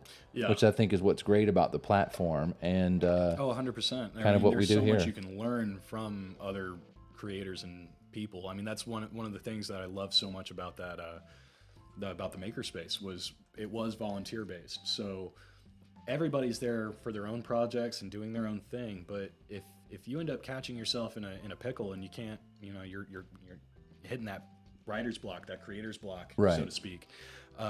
And you're kind of like getting frustrated, or, you know, something's out of the blue and it's just not working the way you want. Those other people there are all experiencing the same thing, and sometimes those people are the people that you can come to and just they'll be like, oh, have you tried doing it this way, or giving you a different outlook of your own mind. And Yeah. Right. that I really liked. I mean, don't get me wrong, I'd love to have my own shop, that way I can just do my own shit and have my own space, but I would love to have like my own, you know, like fully my own space. Yeah. But at the same time, like just knowing that somebody's going to be there at 8 o'clock and Yeah. they're going to expect me to be there at 8 o'clock also working, you Yeah. know, otherwise they're going to text me and be like, hey, where you at? You Yeah. know, I mean, just having that is a really, oh, absolutely. that's big for me because I don't self-motivate very well. Mm-hmm. Let me see this. Oh yeah, I was gonna show you some materials. go ahead. Some of my weird stuff. This is Brazilian rosewood. Oh, this is a dude. reject bridge. For whatever reason, it wasn't. Yeah. It's probably got too thin actually to be because it still has some. Obviously, like it's way too flat for one thing, but for whatever reason, it probably got too thin to actually go on the guitar, and so I kept it as a, so it's a reject. But Brazilian rosewood. So I mean, Hell yeah. this thing before I ruined it was probably worth $200. You know, It's completely I mean, in like extinct. pin blank size, it's not Yeah. completely extinct. Okay, but, it's not. But I was thinking but there were it's- some of it's- them out it's- there that were. There are. I have some extinct shit around. That's wild. But this is on. You can't buy stuff currently being cut down. The only Right. stuff available was cut down, legally available, was cut down before the 70s. Wow. Yeah. For Brazilian rosewood, that is. And yeah, That's yeah. incredible. That's wild. And some of my other, this is bone, but this is one of my favorites. This is kind of interesting. This is pre-ban elephant ivory. Yeah. Yeah, it's very durable. So, Dude. yeah. Wow. Yeah, and the cool thing about elephant ivory is you see that waviness in there. It's Yeah. kind of hard in this light, especially because it's not been sanded. But if I were to polish it, you'd get like this Oh yeah. wavy. Yeah, I can see that coming. And in that's right there. that's much different than regular bone. It's a lot lighter than I would expect. Yeah, for yeah, bone, it's very you know? dense. You know, it's Oh, cool. It's absolutely. good. It's cool stuff, but useful to have around because somebody, if I work on an 1800s guitar or something. Yeah. Right, that's the stuff Then that's what you're we're wanting to putting have on. period accurate stuff, right? Right, and this, these two are similar, but I think way more cool. Although these particular pieces aren't as Oh, pretty. wow, yeah, I love that. But this is that is ancient mammoth, which I think is fascinating that you could get. From the tusk? Yeah, that is woolly mammoth tusk. That is insane. So Yeah. a little backstory on that. I've actually gotten to see one full tusk in person, Nice. and it was out in Homer, Alaska, a small little like resort town. It's on the edge of the peninsula. It's mainly known for a fishing town. But in there so this one's polished. That's what it looks like. Polished. That is Yeah. fantastic. I love that. Small little resort town, so I mean they've got a bunch of like local people. It's a lot of local artistry and creators and content creators and stuff like that.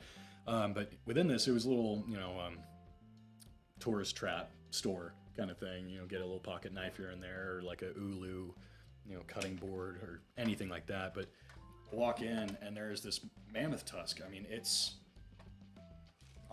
pretty much just as tall as me. It's got big dick energy. big dick energy for sure. Selling for $10,500. Jeez. I wonder if it's still there. It's still there. I guarantee it. I'm sure there's some guitar builder out there that's like, look, I need I need all that. I'm going to mean- sell this guitar for $20,000. 10,000 I've and known I'm going to people use that have around shit like that. Well, the thing is you can use that for So, a you might shit like- ton. Stuff like this. Oh wow, wow, It's reconstituted shell, so it's abalone. that is incredible. Yeah.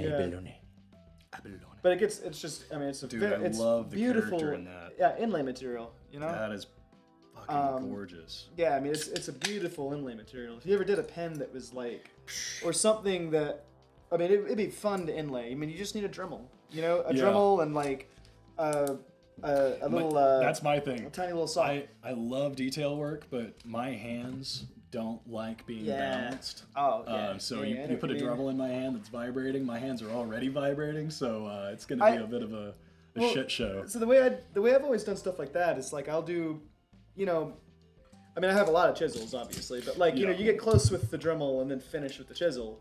Right. And these are my two favorite chisels. They are abused as fuck, so the blades are a little chipped. They're not as sharp as they should be. I mean, you can still. You can still murder somebody with it. Oh yeah, they're they're murdery. Normally, I used to have these back when I was doing a lot less woodworking. I would, I mean, I had these things sharp enough to like split hairs with, like literally like take a hair and divide split it it, down like divide it lengthwise. lengthwise. Jesus Christ. Which you can do, and it's kind of cool. Now, see, that's one of the things that me as my knowledge of a woodworker. I mean, you you and I are on very different terms of. We've just the had different woodworking experiences, I think. Well, very much so, absolutely. And I'm not discrediting myself or yourself in any way, but I will say that when it comes to knowledge for chiseling and like, using the actual, Planer. planers and all that, like Dude, hand all in due planer, time. All in hand due involved. time, man. Yeah, all hand involved stuff I have yet to really delve into. Yeah, and I'm more of a hand tool guy.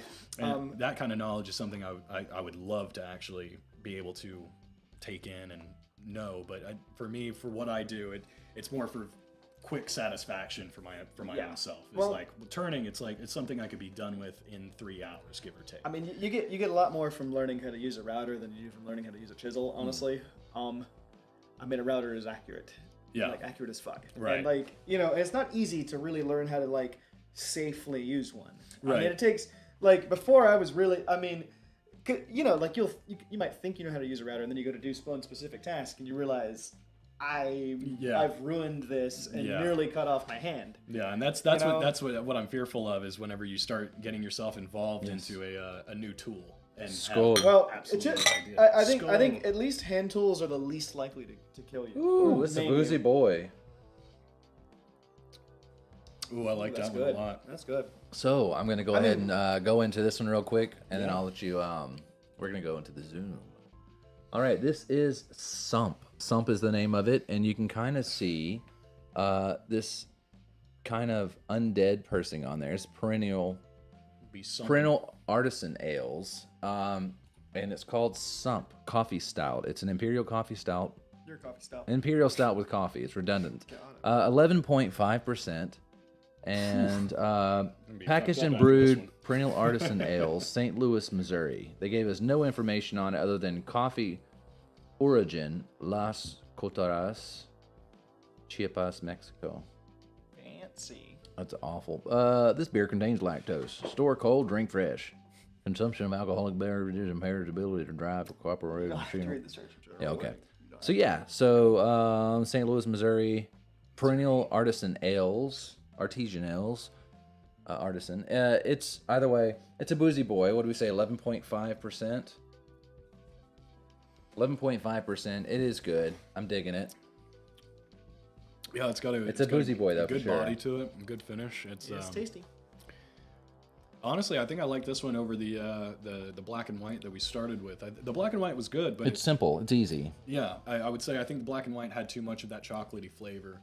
And I'm not super crazy about the chocolatiness. I don't know, dude. when I'm it comes getting into lots of beers. chocolate from this. I don't know if it feels like I just put in like some black chocolate, some really dark chocolate in my mouth, and it's like kind of dissipated even after I smack it afterwards.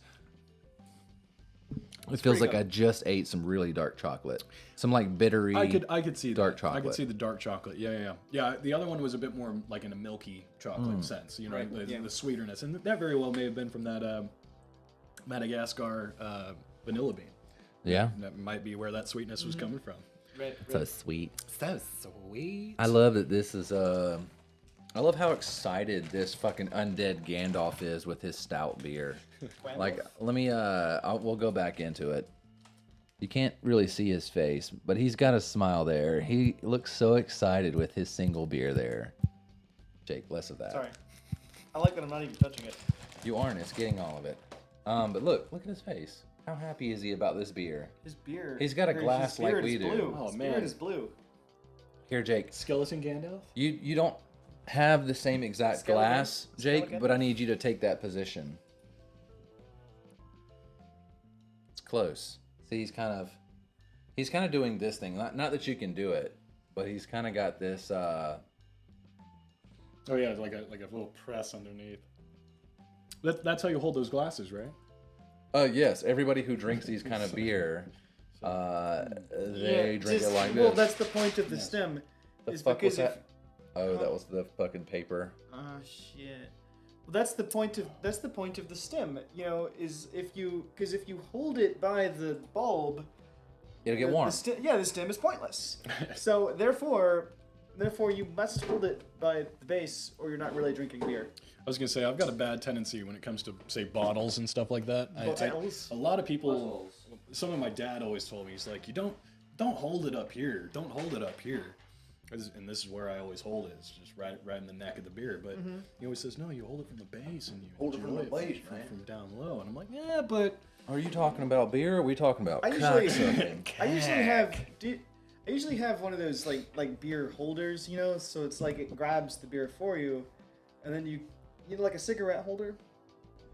for a beer, Lord have mercy, I'm about to bust. You know, like it.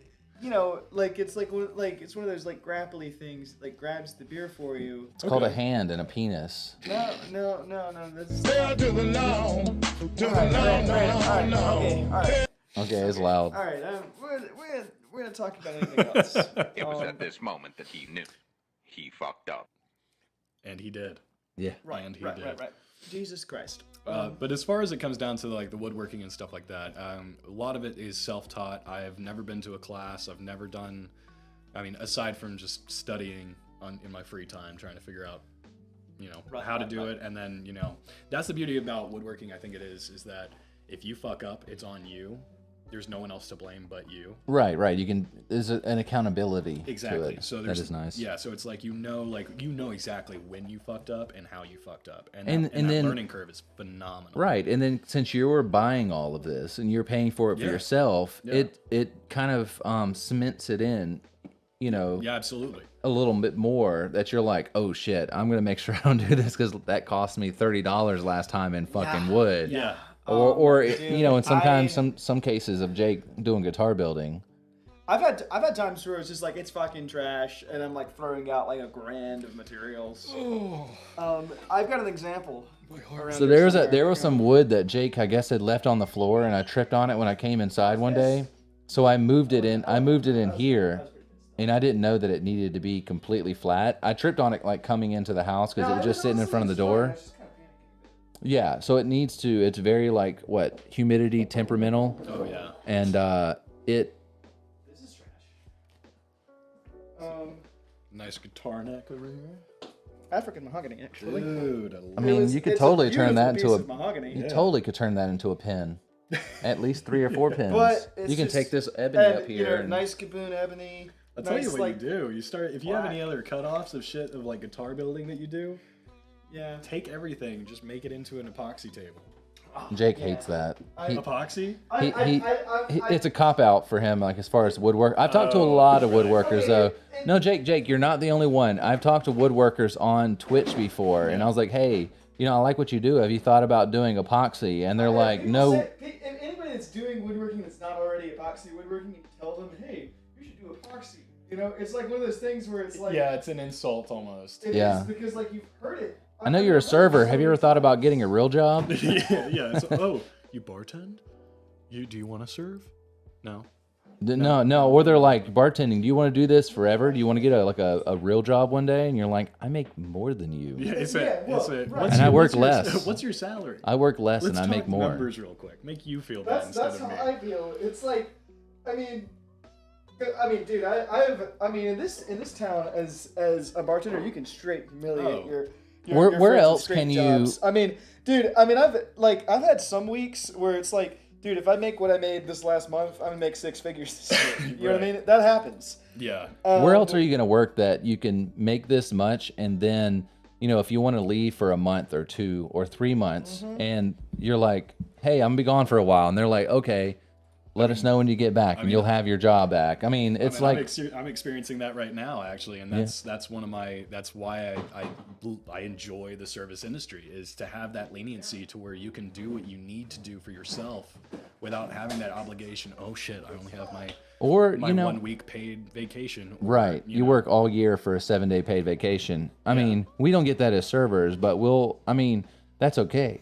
Like, that's okay because we'll take 2 months non-paid vacation and we'll just save up because we're making buku. Yeah, And- that's exactly what I've done with this current month. Is you know, over the last few months, I've been taking, you know, a little bit of money that I've made over the few months and putting it into savings and be like, all right, well, this set amount of savings that I put here is my safety net of what I can use for my month off, and you know, Right. make sure that I can at least pay bills and, you know, And at if least you- the necessities. But And if you want to take the night off, if you're like, yeah, I feel like not working tonight, you want to work my shift, and somebody will be like, yes, please. Oh, absolutely. you Yeah. go, sir. The Some leniency trash. of it. This is all trash. It's all trash. What? Tell them what this is. Oh, this is gorgeous. This is walnut. No, it's actually very, very nice Indian rosewood. Oh wow. But What kind of rosewood? Indian. God, that is nice. So none of that is Y'all usable can't see. for anything? Got some I may one great- day finish it. It's kind of junk. It's not sellable. It would sound good actually. Well, that was actually one of the things I Sound wanted to good. talk about was how the differences in wood and tone have a major yeah, play yeah. on like the actual sound for instruments and stuff. Because That's true. one of the dreams I had was to get into lutherie and doing that, and actually go? stepping into it. Around here. Oh, the neck. Oh, I put it somewhere I was down. gonna say, I think Put it it was somewhere down. Yeah. Well, man. Was that the neck for that guitar? It is. They go together. Oh wow. They're junk. Like birds of a feather. So what was it amongst these two that This caused looks it like to an be- almost completely finished guitar. Yeah, I'm like, how does this become junk? Shit, I'll take that for $5 and make it myself. Okay, That's fucking incredible. I could probably finish it. That's what I honestly. mean, dude. It's It's like- so there's a lot of little things. I just made so many mistakes on it that I just can't unsee them. Is this you like know? guitar one And- for you? and actually- Guitar two? Let's see, that actually brings I up think a it's great like my thing third about guitar. the woodworker a mindset is that you are going to see all of the imperfections. That's with any art, really. Yeah, and it's within the realm of the artist.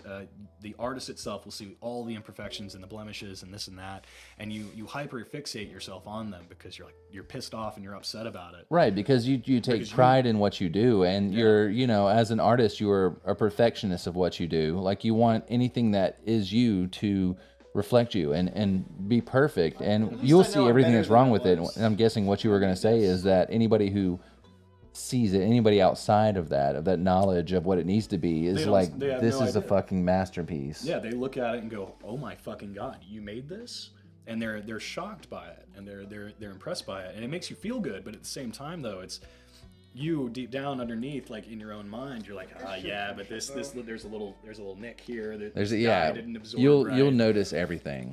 Yeah. I should finish it though. I mean, I really. I mean, should. might as well, dude. I mean, It is fucking close. it's yeah. I mean, that is a guitar in my opinion.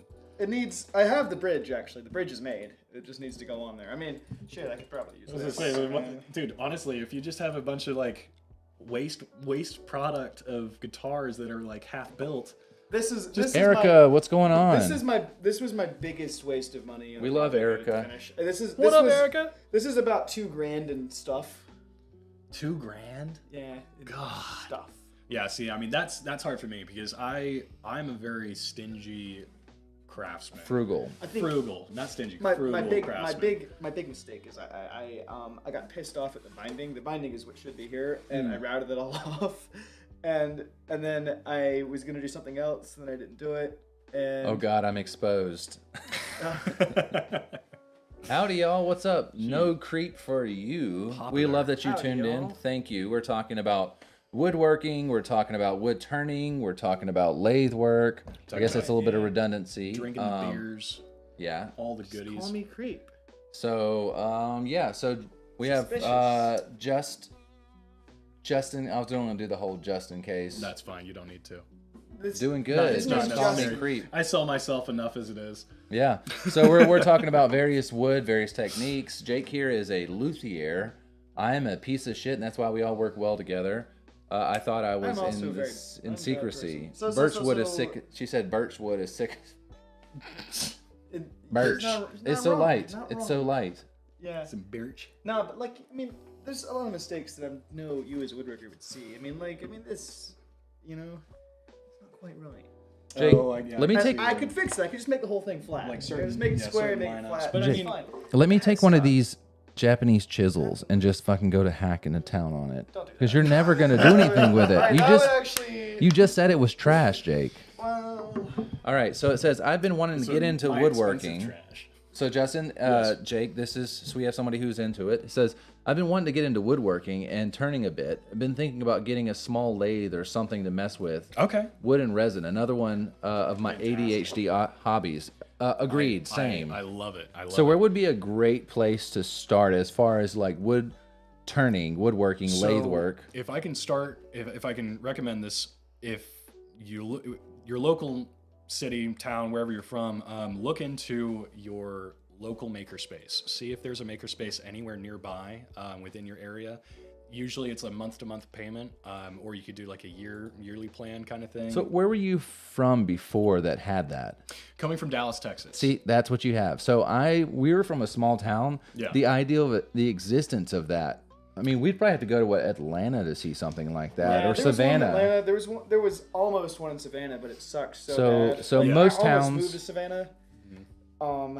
And the makerspace there was like, yeah, we don't really have any kind of, No, absolutely. air conditioning or humidity control. Yeah. But like, there was one guy that put like plastic wrap and like did like an AC unit in his space, and it seemed to work okay. And I was just like, this is the stuff, no, you're man. not. You Yeah. don't want to just wing it when it No. comes to that kind of thing, Yeah, especially when it's yeah. like a community-based thing, and you start bringing in your own tools, and you're allowing other people to use them. Oh yeah, they'll destroy them. There's a chance that They'll it's destroy going to 'em. be broken. With that being said, though, if depending on the city and town that you're in, I would highly recommend looking into the makerspace first. It's probably the most financially fiscal thing to do instead of starting to invest yourself into the woodworking and start buying your own tools, because it does add up really, really quickly. But I mean, you could probably go to some place like Home Depot or like Lowe's and get like a simple lathe, right? To just So- allow you to. But I would probably do some research or. my recommendations for me personally, the first lathe I bought off Amazon. I got it for I think $175. Probably the cheapest you could find. Harbor Freight. And I was just about to say, and I looked into it. I went to Harbor Freight a couple months ago, and they actually, so the lathe that I bought from Amazon, it's a small little lathe. It's maybe about 1.5 feet in working area, so it's about yay big and enough to do bottle stoppers, pens, small turning, small bowls, anything like that. But what I learned on at the Dallas Makerspace, it was a jet lathe, and I wouldn't say it was about 2 feet long for workable space. And they also had one of the big boys. It was like a 5 foot, 6 foot long lathe. I mean, it was meant for your big projects. It could swivel out and all that kind of stuff. I was talking to some of the guys there, and he's like, "Oh yeah, no, I brought that in. It was $3,000." And I just looked at him like, "Huh? What?" They cost more than my car. Yeah, exactly. I give my mom $3,000 for Honda back in the day. It's like, no, yeah, there's no way that I'm spending $3,000 for that. Not for something you don't even know if you're going to dive fully into. Exactly, You know. and that's one of the big things. Even then, I know that they have a lot smaller lathes, probably that go for like $50 to $60, and they are meant for pen turnings, and that is a great introductory level of just starting to get yourself involved. So you need that. You're going to need some kind of wood. What's a great wood to start with? Great wood to work with. Maple is a great one to start with. It's forgiving. You can work with it. That's one of the big things about doing the lathe work, is that you have a bit more of a leniency to be able to use a variety of wood. You can use the softwoods, you can use the hardwoods, you can use green wood or wet wood or anything of that sort. Using the green wood, you have to, there's so much detail into the development of how to use that kind of stuff and use it properly and make it last. Say, using green wood, it's not fully dry. It's going to work over time. It's gonna go all over the place, and it's gonna be a shit show. So you make a finish, you make a product thinking you finished it. You know, you sand it down. You're like, oh, it's gorgeous. And then it turns into a tree. You come back a week later, and that bowl that you made that's supposed to be a bowl is half a bowl and half a spoon. Yikes. You know? So it's Says there's a lot of tweak to it. Says, that's my issue. I jump way too fast and spending a lot on the hobby. Meet my $1,500 paintball kit while I go once or twice a year at the most. Well, I mean, that $1.5K, you could sell that and get a pretty nice lathe setup. No, you can get a great lathe setup. You can get the setup, you can get the wood, you can get, I'm sure a chisel was probably the next thing. You probably need a certain chisel that's designed for it, right? Instead of it being like this, it comes to a point, correct? So That's what I usually see. It's certain gouges. There are two distinct different tools. You've got your basic gouge, where you'll end up getting a grinder, and you have to shape it and sharpen it yourself, very much like you would with your own chisels and stuff like that. Right. What I use, and it's the best introductory tool for you to use, it's a set of 3 different tools, actually. It's called a carbide cutting tool, and they have it's got a little hex nut at the top, and you can take that off and change out your blades. And you have 3 different types of blades. You have your square blade, your It was just meant for like shaping it down. So say you take this block. Something like that. Yeah, it's very, very similar to this. So like imagine you have the blade that you would have within the chisel itself, but it's on each side. So you got your left, your right, and your center. So you can kind of run it across. So as you're running this lathe and spinning this piece of block, this wood, I mean, if you put this in here, this whole thing is going to be spinning like this. You've got a lot of sharp edges on the wood itself. So depending on how you set up, I would love for a future Yeah, shows yeah, to we're be gonna have able a follow-up to wood turning actually episode kind of show it off. when we build the studio. So a couple months. 100%. I'm stoked about it. But with that being said, as you're spinning, this chisel itself is going to be right and balanced in one spot, and that wood is just going to roll down over it, and it'll allow it to start shaping it and rotating it down into the pen or the rounded shape that you want. But carbide cutting tools, you got 3 basic shapes. You got your square, you got your circle rounded, which the beauty of that one is it's completely a circle. If one side gets dull or something, instead of having to worry about sharpening it up, just rotate it. Yeah. Fantastic. And then the last one is more of a triangular point, and that's what I used on this one, on this bottle stopper here, was to get these engravings and these little line works done in right here.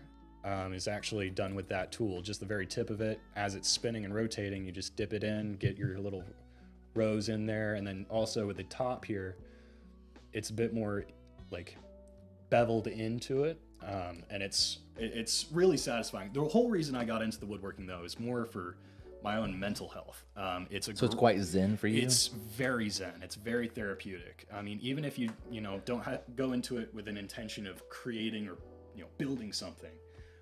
Just putting a block of wood on and just shaping it down, it's therapy. For boxers, going to the speed bag.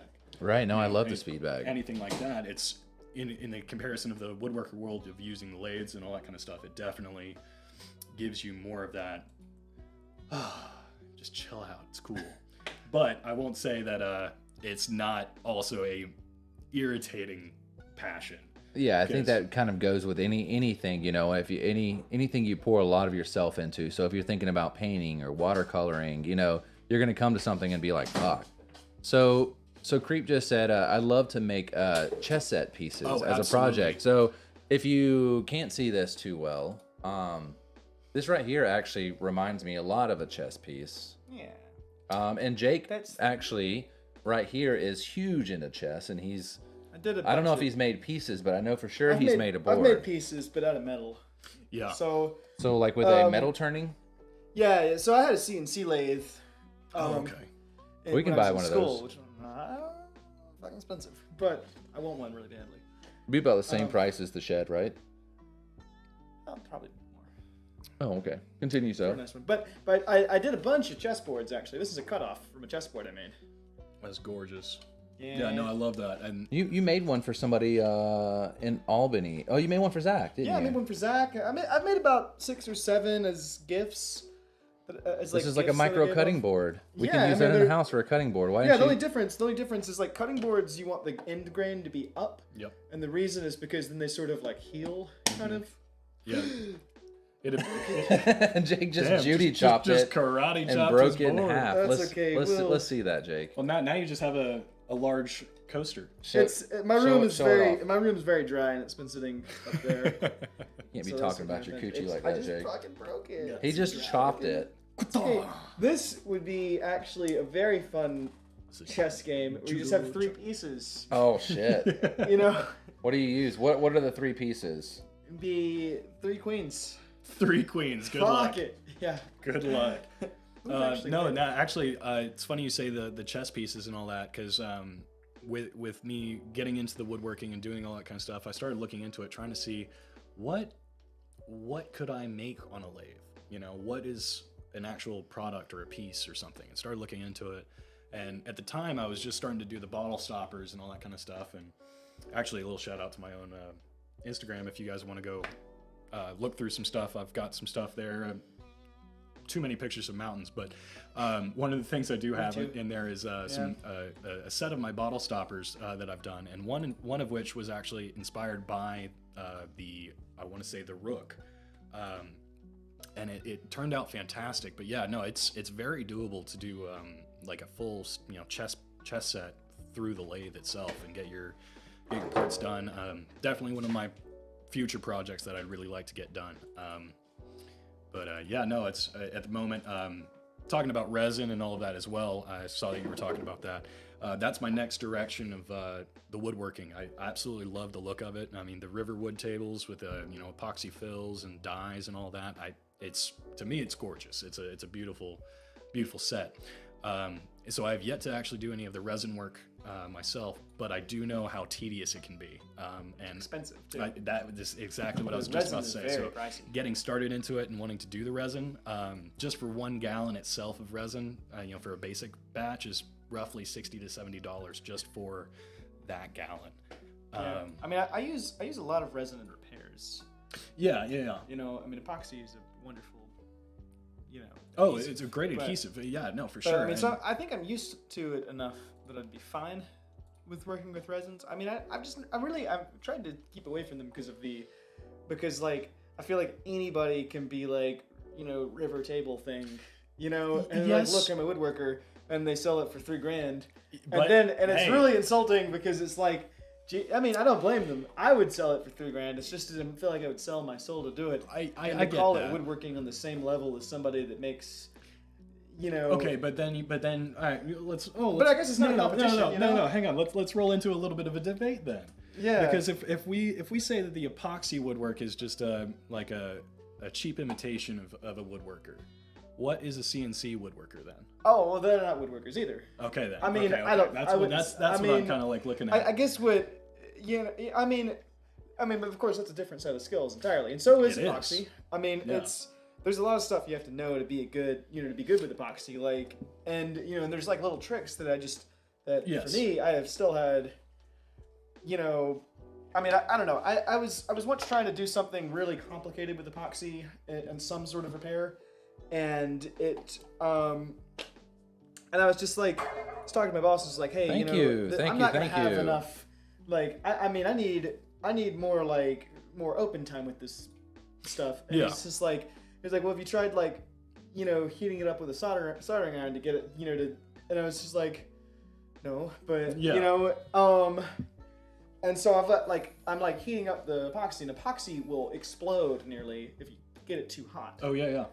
It's like the hardening agent just fucking goes nuts and just like bubbles all over the place, and Yep. it's a mess. So- And Yeah, and there's a lot of different processes that I've watched. Again, self-taught, YouTube, Yeah. this and that. It's like, but as for getting all, everything that I- getting all the bubbles out of it too. Yeah. Like if you're going for the epoxy look, I've never Yeah. actually done something so that the epoxy is visible. So- I've Creep said, we have a big Tormac CNC lathe at my work. Got the machinist friend to make a custom pick from my electrical work. Oh, that's incredible. It says 3 nights. That would be fun for your micro board. Never Too Many Mountains says drop the Instagram, which I did right there. Thank you very much. I appreciate it. There's Justin's right there. Appreciate it. Ignore all the selfies. I'm sorry about that. $70 for a gallon. Might have to find a cheaper hobby. Thank you, editor. Yeah, No no, worries. definitely a cheaper hobby. That's the thing. It's like it's more for my own satisfaction. I would love to just have my own coffee table. I guess that's honestly, epoxy if work. you're thinking I want to make myself a coffee table, and I want it to look really good, and I want everybody that comes over to be like, wow, that's a beautiful coffee table. Where'd you Yeah. get it? Probably I made it myself. You should go the epoxy route. You need to buy a planer. I say you need to buy $70 for a some gallon's a big lot, fucking but I'll drop clamps. $100 on paint You at need a paintball. table. You need a big flat table to work on. That's and, valid. And you need epoxy. And Right. that's almost all you need. That's Yeah. less than $1,000, and you can have that coffee table if you Well, put the time into it. Another major aspect to when it comes down to the woodworking and as to why I enjoy the epoxy look, it's more because it's of an eye catcher. Not a lot of people around here have their own, or I'd say around here in general, have a epoxy worked wooden table or wall art or functionality of some sort. Because like looking at it, it's gorgeous, it's stunning, it captures your eye. There's a dye to it. Now, Yeah. I say that to an extent because you look online, you start looking around, you see these people who are doing their like garage sales, yard sales, whatever, and they're getting rid of this Victorian era dresser that's just, I mean, the woodwork is Oh yeah, fucking gorgeous, dude. mind blowing. When we get ready to leave, I'll show you one of the ones I got in my room. You'll love it. Yeah, so something of that, but then you see these videos of these people who buy that stuff or get this stuff from that, and then they refurbish it. They just splatter paint on it. And Dude, call not only that, they paint it and then they take a sander to it and do that the. actually does offend me. That hurts me. That actually does offend Says me. I've seen That's people what taking old pallets, turn them into sick tables, and selling them for $500 with some add-on Amazon hardware. What do y'all think about those videos? The kind of like French marquetry that used to get done is fucking nuts. It's insane. Yeah, no, That- something very similar to that. like I'm just that- watching them. You can find that shit on Amazon Prime. Maybe not that motherfucker right there, but you can find some of that shit on Amazon Prime, or not Amazon Prime. You Well, can find it this on kind of Facebook stuff- Marketplace for $100. Somebody's This trying kind to of get rid stuff. of it. This kind of stuff is made differently these days. 100%. Yeah. But like back in the day, like the kind of woodworking that is now extinct because of convenience is insane. No, no, I know. Like and stuff like lutherie is sort of going extinct in that like The master skill. factories have replaced, Yeah. you know, and that's I mean, that's the way the world's mar- going mar- now. marquetry is true. And if since you didn't the know Industrial Creep, Revolution, if you just tuned in, Jake is a luthier. He builds beautiful acoustic guitars. Coming soon on the show, we're going to have, so we just purchased a wood shop that's going to be built, installed, and we'll have it up. I would say probably 2 months. It's going to be fully functional. Fully functional battle station. fully operational battle Yeah. station. Soon that will be a thing, and so we're gonna show off some of Jake's woodworking prowess. Sometimes. One of the things that does another thing that actually pisses me off now that you mentioned it is like somebody takes somebody's just like, all this lumber's been reclaimed from this storm and and they take a stump, you know, and then they take a stump, they spray finish on it and sand it a little bit.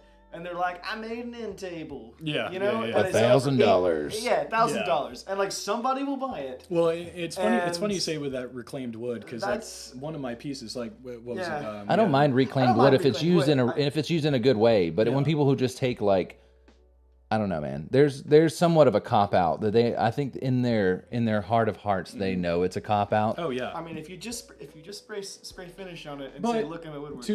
To be fair, I'll be honest. When it comes down to all of this, I can't talk shit about people who are just trying to get a hustle. And at least at that point, hey, at least they're fucking building something. At least they're crafting something. You know, they're fucking scam artists trying to fucking steal money from you. They're not building an All right, IKEA yeah, shelf. I guess if you want to have exactly. a successful woodworking business, you need to build epoxy tables. And with to- LCD with LEDs I mean, in them, if you really, RGB setup. right? Yeah, and one of the major things that you have to consider is like what the people like. You know, it's like sure you might like one particular look, but you have to look at what sells. We had a conversation. We had a bar meeting a week ago. I'm one of like I'm a bartender too, right? Yeah, and yeah. I'm like one of like 4 people that bartends at Butcher and Bee, right? And we had this conversation about new drinks in the cocktail menu, and they were like, "Hey, we need to make some sort of effort to make drinks that people want, and not just bartender cocktails." And I was like, and we're all just I'll take a Rob Roy, I guess you're, please. well, yeah, it was like, fuck, I guess you're right. Oh, You know? no, and it's kind of like that. It is yeah. a jab. It is a jab to the heart because it's like you don't get to put yourself out there and put Yeah, what you right. want out, I mean, which you I make get. something super fucking fancy. But if you're and trying to make a it shows business off. and a living off of what you do, you have to look at what will sell. That's what true. will actually That's make true. you money. Not so much. I mean, for me personally, I love doing the lathe work, but I know the lathe work isn't going to be paying my bills at the end of the day. Right. And that's for me, actually it's- one of the beautiful things about Nashville is that like everybody who is working in the industry, right? Everybody who works in the industry is probably a musician or an artist or something like Someone that. within the We all got creative world, something. yeah. That's the beauty of it. Absolutely. Hey, are you wood turners? Oh, what's up, Nolan Richardson? What's I mean, no up? disrespect, but I think that looks easy, but I've never done it. Am I wrong? I've he is the guitar builder. He's a luthier, builds acoustic. Justin over here, just in case, Johnson. He is a wood turner, woodworker. He makes everything from pins to Samurai swords. samurai That's what that is. Samurai sword. Yeah, nice, hatchets, nice cleaver. cleaver. That was more for a fun project. To answer your question, We've all done as for the lathe work, to a degree, yes, it is easy. I say that because it's easy in the sense of it's enjoyable. You get lost in your time in doing it. If it is something that if you enjoy working with your hands and you enjoy just kind of like listening to music, zoning out and doing some work, this is the best way of going about it. It's its own kind of energy for sure. Is it easy? If you're going into it just for willy-nilly, just turning something, sure, it's easy. When you're coming in, you're trying to make products or make something out of it and like actually following a direction or a construction, it's a lot more tedious and it is a lot more stress involved. Trying to make sure, everything's sanded the right way, everything's level, everything's even, everything is finding the right color scheme. Does this go with this? And you're still, I mean, honestly, it is something easy if you're going in like using like fucking like, tools like this and you're like measuring it by like 1/1000th of an inch or whatever. Yeah. No, I mean, it's not. If you're doing that, it's and woodworking in general is, probably a more difficult. battery died. You probably haven't used it in like 5 years.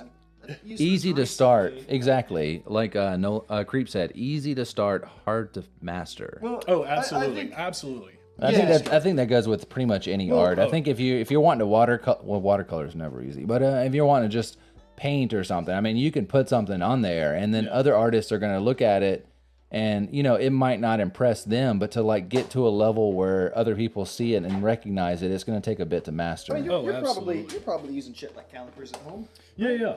I mean, when you have, if you're using shit like this, I mean, if you're more precise than you can be with a ruler, then you're actually What you got there, Jake? Show it to the good peeps. so nice. these measure the size of shit. Penises. The girth. Very small. Oh, good do girth. They're good. That's what they're made for. But They're very- honestly, It's a girth these reader. things are so sharp on here. You catch it wrong, and you will no longer be girthy. That thing that on there is sharp. Oh yeah. Oh well, yeah. but To it some needs be. soft It needs- skin, because that is circumcision. it needs to. Well, that's what they use it for. Calipers on a daily. I do a lot of CAD and 3D printing at my work. Yeah. Oh, that's fantastic. Well, Yeah. yeah, it's great. Yeah. I mean, I wish you should make our sign. I You should make used the to trade do- skill sign. I have a degree in machining, and that's like, but I've never actually worked as a machinist, but then like I went from that to woodworking stuff, and then like in Nashville I've mostly done guitar repair, although bartending pays my bills. But, Yeah, but that's because I have a lot of bills. That is the Nashville curse. That is well. You'll have somebody who in 10 years will be on the cover of every fucking magazine, Oh, but yeah. 10 years before that they're fucking slinging hustling. dishes or they're fucking hustling. Grinding. Dude, I just like being a 2 or 3 job. I mean, guy, like so to be I- honest, just down the street from us, this like really shitty fucking dive bar. Fucking Jimi Hendrix used to play there when nobody knew who the fuck Jimi Hendrix was. Yeah. It's Yeah, like down the and street. Next Like thing you know, he's fucking. You know what I'm talking about, right? That it's like. you're when I say show dive, you, you're yeah. thinking like maybe cool, trendy. No, No, Like- literally. you'll get Oh, mugged like- outside. Yeah. Or inside. Yeah, we're inside. Or inside. No, we don't say what happens inside because we have viewers We and. gotta open 3 more beers, guys. We gotta get rolling. So if you guys didn't know, this show is called Trade Skills, and we interview talented and passionate people, and we drink beer with them. And when we don't have people, we drink beer and we review beer. Always craft beer, always new beer we've never had before. Which the 6 we have tonight, we've never had before. I'm gonna open it with Gusto. the bandsaw, if that's okay. No. No, I'm just kidding. Just saw it in half. I mean, you can. You'll have to hold up your hand. You'll have to hold up your hand so the camera will follow you. Actually, so last weekend I can't find my wine key, right? I couldn't find. Ooh, see what I did there? Where did it like, go? It was like I have no idea. What have you done? It went to the rack. Instead of finding me, it said, I Oh, see damn. no intelligible face No, on there. no, it was a ghost over That's to the me. corner. Hey. Uh, I see no intelligible face. You can't do that. Oh, It's just me. It goes back to you. Yeah, shit. You He's can't tell just- who's Here, hand- you gotta who's work the your hand. face in here, Jake, and then I cover up my face and you hold up your hand. Oh, Yeah, there you go. There we go. All right. Okay. This is the Jake Show. the Jake Show. Everything Jakey. What the fuck was I about to talk about? We were talking about dive bars. We were talking about Oh, opening up beer. The weirdest thing of one of the like Cider, we're when gonna Scott get to and that. Ashley were in town, we used to have this thing where we would hang out and we would drink wine a lot. You know, back when we were all working at an Italian restaurant, right? And they came and visited like 2 weeks ago or something, right? So I bought a few bottles of wine, right? And they come over and I'm just like, and they're like, yeah, I got some wine. Let's open up a bottle of wine, chill, hang out, and like catch up because we hadn't seen each other in a year, you know. And anyway, I'm just like, I don't have a fucking wine key. I can't find it. I have no idea what's happened to it. Anyway, so I got a drill. I drilled a bit like halfway into the cork, and I opened it with a hammer. That's the way to do it. Yeah, That's the like way to do literally it. like pried it open with a hammer. Yeah, I've seen the lighter technique. I've done a bunch of shit like that. Oh yeah, and lighter, sure enough- lighter technique's basic. I if you're using power tools I was to gonna open say, your if you're a wine, woodworker, you got to do it the right way. right. Yeah, no, for sure, absolutely. It was the first time I'd ever even thought about that idea, and I was just proud that it worked on the first I'll try. be honest. I did the exact same thing done that, when yeah. I first moved here to Nashville. Max and I we were it was maybe like 2 or 3 weeks in. We had bought ourselves a glass of wine or a bottle of wine. And Jake, don't. We had realized that oh shit, we don't have a wine key. We don't have any form or way of opening this guy. So we start looking around, like how can we pry it open? You know, tried to do the lighter technique. Ran out of fuel in my lighter. I'm like, all right, well this This is is a lighter way of opening. this is just dumb. Yes, you just. Oh, Well, that's with bottles. yeah, but with bottles for wine. wine corks and all that. Because You do it the same as a machete. And you come whack. yeah, with Yeah. a lighter, yeah, a little piece of plastic. No, you have to heat it up and let it like pop out that way. And Oh, I see. it's a real that's gonna ruin the tedious wine. thing. Yeah. Here, so what I'm gonna try is that when I go to a camera of you, of any of us, you just hold up your hand so the camera will follow you, so I don't have to keep adjusting it. Okay. So we'll try it. Okay. So when I do that, just hold the hand, go hold your hand up in a way that, just hold it still. No, in a palm. It's so fucking white, it doesn't. It's yeah. okay. You're just. It's because it's because I'm white. yes. It's because I'm. It's because you're white. like fluorescent white. Yeah. No. Yeah. No. You ever had that problem like in a Even bathroom my where, hand's like, not working. You know, it's like a white sink, and you go to like activate the sensor. Here, do it. And you go in, and you're just like, why won't it work? I have Here, do it filthy on hands, on why your won't it shirt work? to where it has some dark. Yeah, there you there it go. goes. It's Yeah, on you, yeah. man. Oh, Yeah. So continue. shit. I forgot what I was. We're talking about opening up stuff with strange things. Oh yeah. No, but I was just saying did the exact same technique. End of the day, it was like Max and I were trying to open that bottle of wine. We tried using the lighter The technique. shoe trick. We tried doing a bunch of different shit. shoe trick. I was thinking maybe we're just gonna have to fucking break this bottle and hope for the best, or shove the cork on the inside and hope that we can drink around it. Right. Yeah, But that's the technique. sure enough, I was walking around the house and we were just putting up wall art and stuff. So I had my drill and I had a bunch of screws and shit and nails laying around. And I was like, wait a minute. Yeah. You Wait. drill it halfway I in, got just this. pry it out with a hammer. Yeah, drilled it in and I love that you've done that. popped it up. Yeah, for sure. That's- No, it That's was, I was really proud that it worked on the first try. Because like my friends were like, Jake, I'm sure we can find a wine key. And I was like, no, I know this. Let's stop looking. Let's just enjoy sitting here. I know this is gonna work. Says, Right. do y'all know the shoe trick? Come on, like we smack it from the bottom and the cork pops out. Actually, I don't know. It's champagne or wine.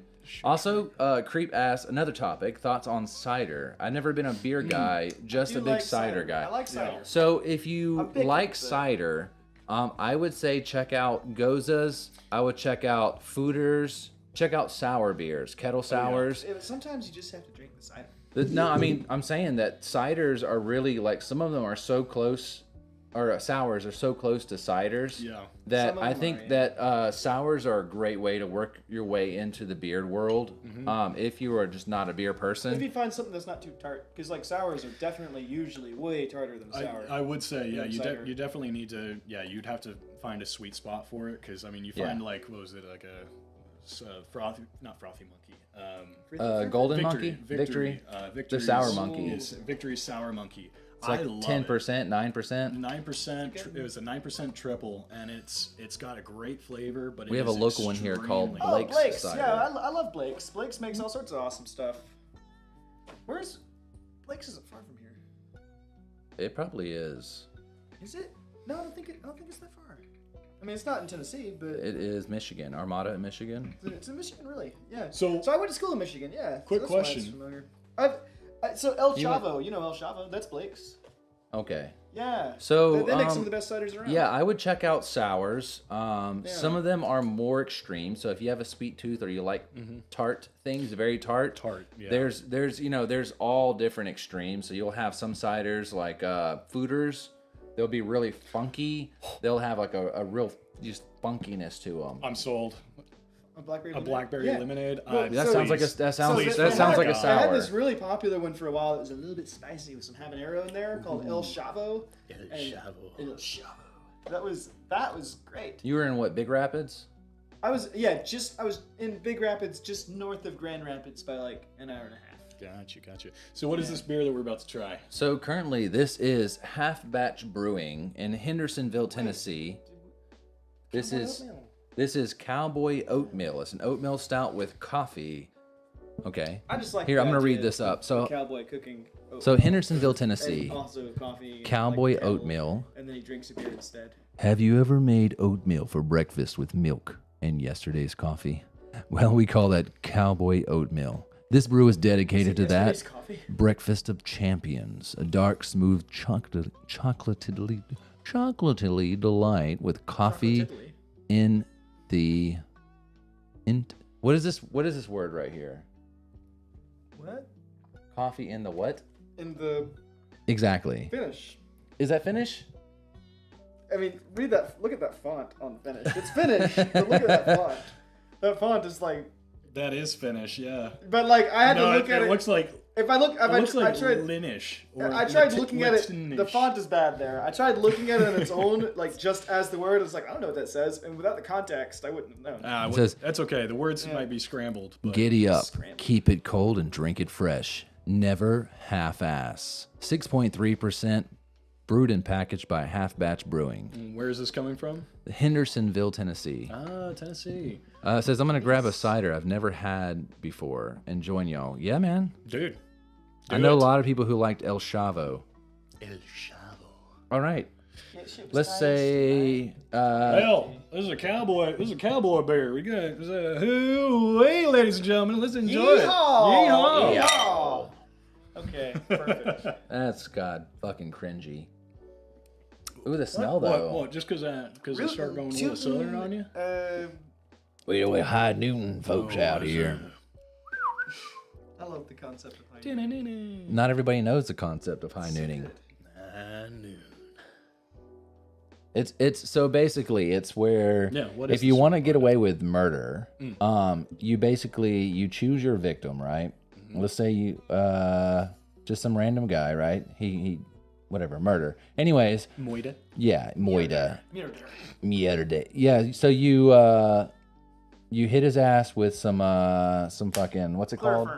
You chloroform the shit out of him, right? He doesn't see you. Okay. He's just running, jogging, whatever he is. Boom, he's out, right? But beforehand, you set up this whole Western town. You hire actors under fake name. So they're like, oh yeah, Bob Johnson hired us for this new Western film. So they go in thinking they're actors.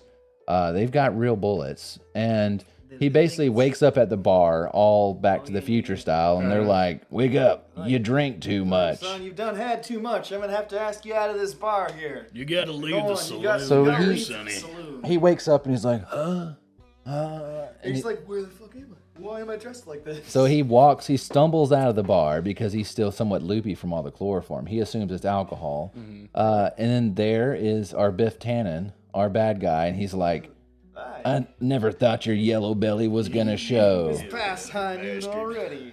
Yeah, and basically this Bro. this actor basically shoots him and kills him, and then you vamoose, you get out of there, and You get the fuck out of there. when the cops all show up because this The guy's actually gonna be situation dead. It's too weird. Everybody There's no- was there's hired no- under fake names. So this is where high noon originates, not within the actual cowboy western. No, This we- is our we- concept. we This is- totally call perverted this- it. We ruined it. Okay. This is, I was this gonna is say. our concept. I was gonna say, I don't remember We- learning we that in the call- Texas we history call this book. high nooning, and the idea It's kind of like people getting shanghaied, and Yeah. you know they go to sleep, they hook up with a prostitute, they get drugged, and then when they wake up, on they're a fucking boat halfway to fucking Asia. in servitude. They get shanghaied. Yeah, so it's kind of like that, but high noon. Gotcha. It was a good time. Man. Yeah, It was a good beer. that I was like us during all of COVID. That was. You thought you were making beer, boy? You ain't making beer. You're making sanitizer. For the next year and a half, you're breathing in nothing but pure ethanol. Those were like they were just like OSHA.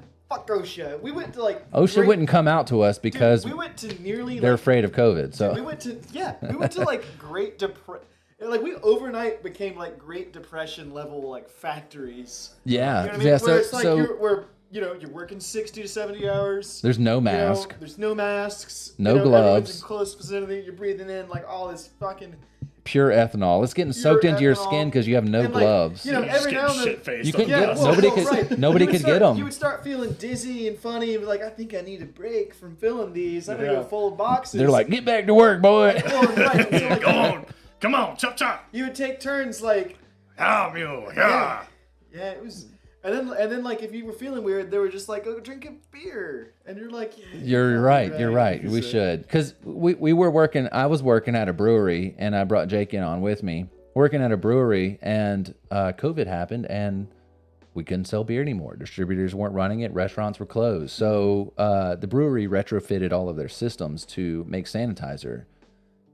But we couldn't, we hired a lot of workers, and we couldn't actually, like, it's the only work we had at the time because everything was closed. So they were paying us at the time like $10 or $11 an hour. But for us, we had no work at the time because everything closed. So we're like, sure. So we worked crazy hours. Nobody could get masks because it's COVID. Yeah, 85% of them were all fucking taken by We couldn't get hospitals gloves and stuff. either. I So remember all that. we're like, filling gallon-sized jugs in small little 8-ounce bottles with sanitizer coming out of these massive pipes. And our skin is just pruny oh Yeah. yeah, dude. because I remember, of all like, the we were having, like- sanitizer we've soaked up through our I skin. I remember like I having bet.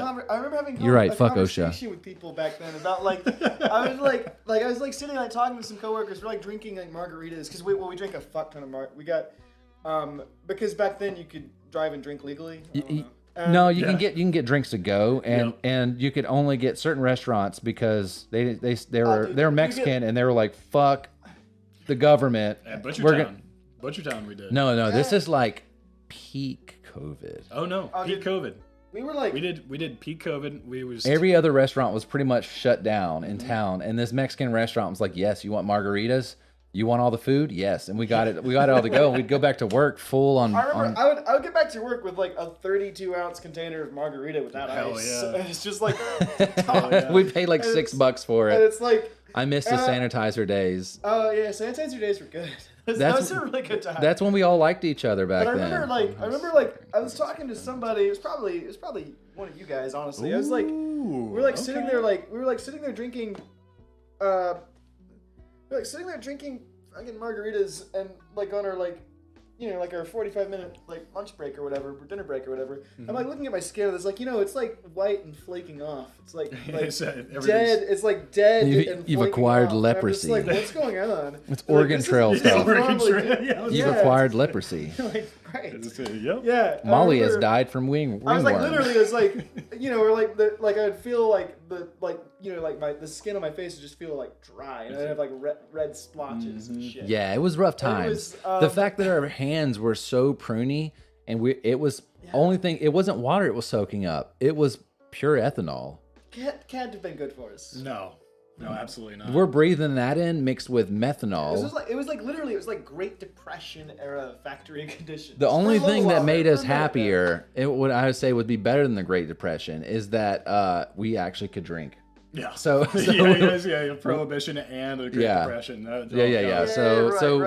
Right. So Creep says, JK's Winter Eruption Spice Farmhouse Cider. Ingredients are fermented apple cider, maple, vanilla, and cinnamon. 6.9%. Very smooth. The maple is a great slide from the apple flavor to a subtle vanilla note. Ends with a sweet apple pie flavor. That's my review.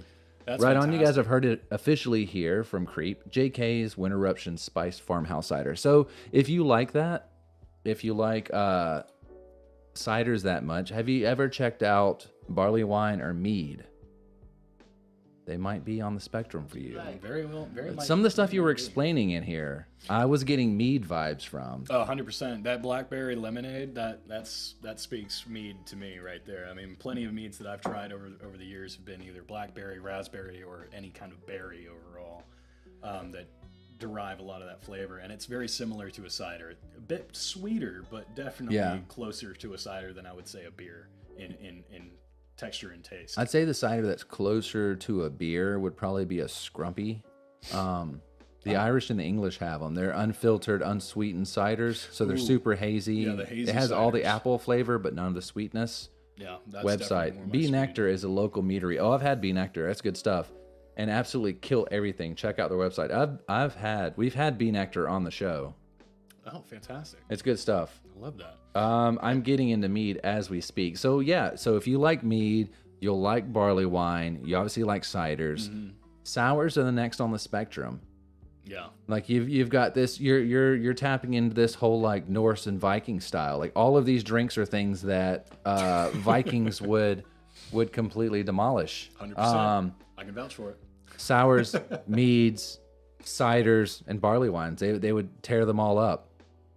Get strawberry cordial. Strawberry. God, I love it. Yeah, no, I'm big fan of that kind of stuff. I mean, Thank you, Tim, for all the likes. Like I you see were- you in there, Tim. like you were talking about the other stuff, like when you were oh god, I completely lost thought. Never mind, brain stopped. I'm reading, the alcohol hit I'm, it. I'm reading about Shanghai right now. It Honestly, was at this moment it's that kind he of knew it was really cool. he fucked up. Indeed, he did. Oh shit! I should put on my. Jake's been missing out. He didn't have the headphones on. Man's been listening to the real So, world. so to be honest, this is what our second, maybe third episode running with this full microphone setup. Before that, we had just a Blue Yeti that we kind of all hovered around like it was a homeless person in fire. Like, Hey, it's my turn to talk. yeah. It's my turn, for damn it. some worm. So now, worm. I mean, within the last month, I think I've added this setup. So there's four microphones, 4 headphones. There's the Rodecaster Pro 2. There is the Insta360 Link, which is a wonderful 360 camera that, I mean, 6-axis. I mean, it can follow me. I can get up. I can talk.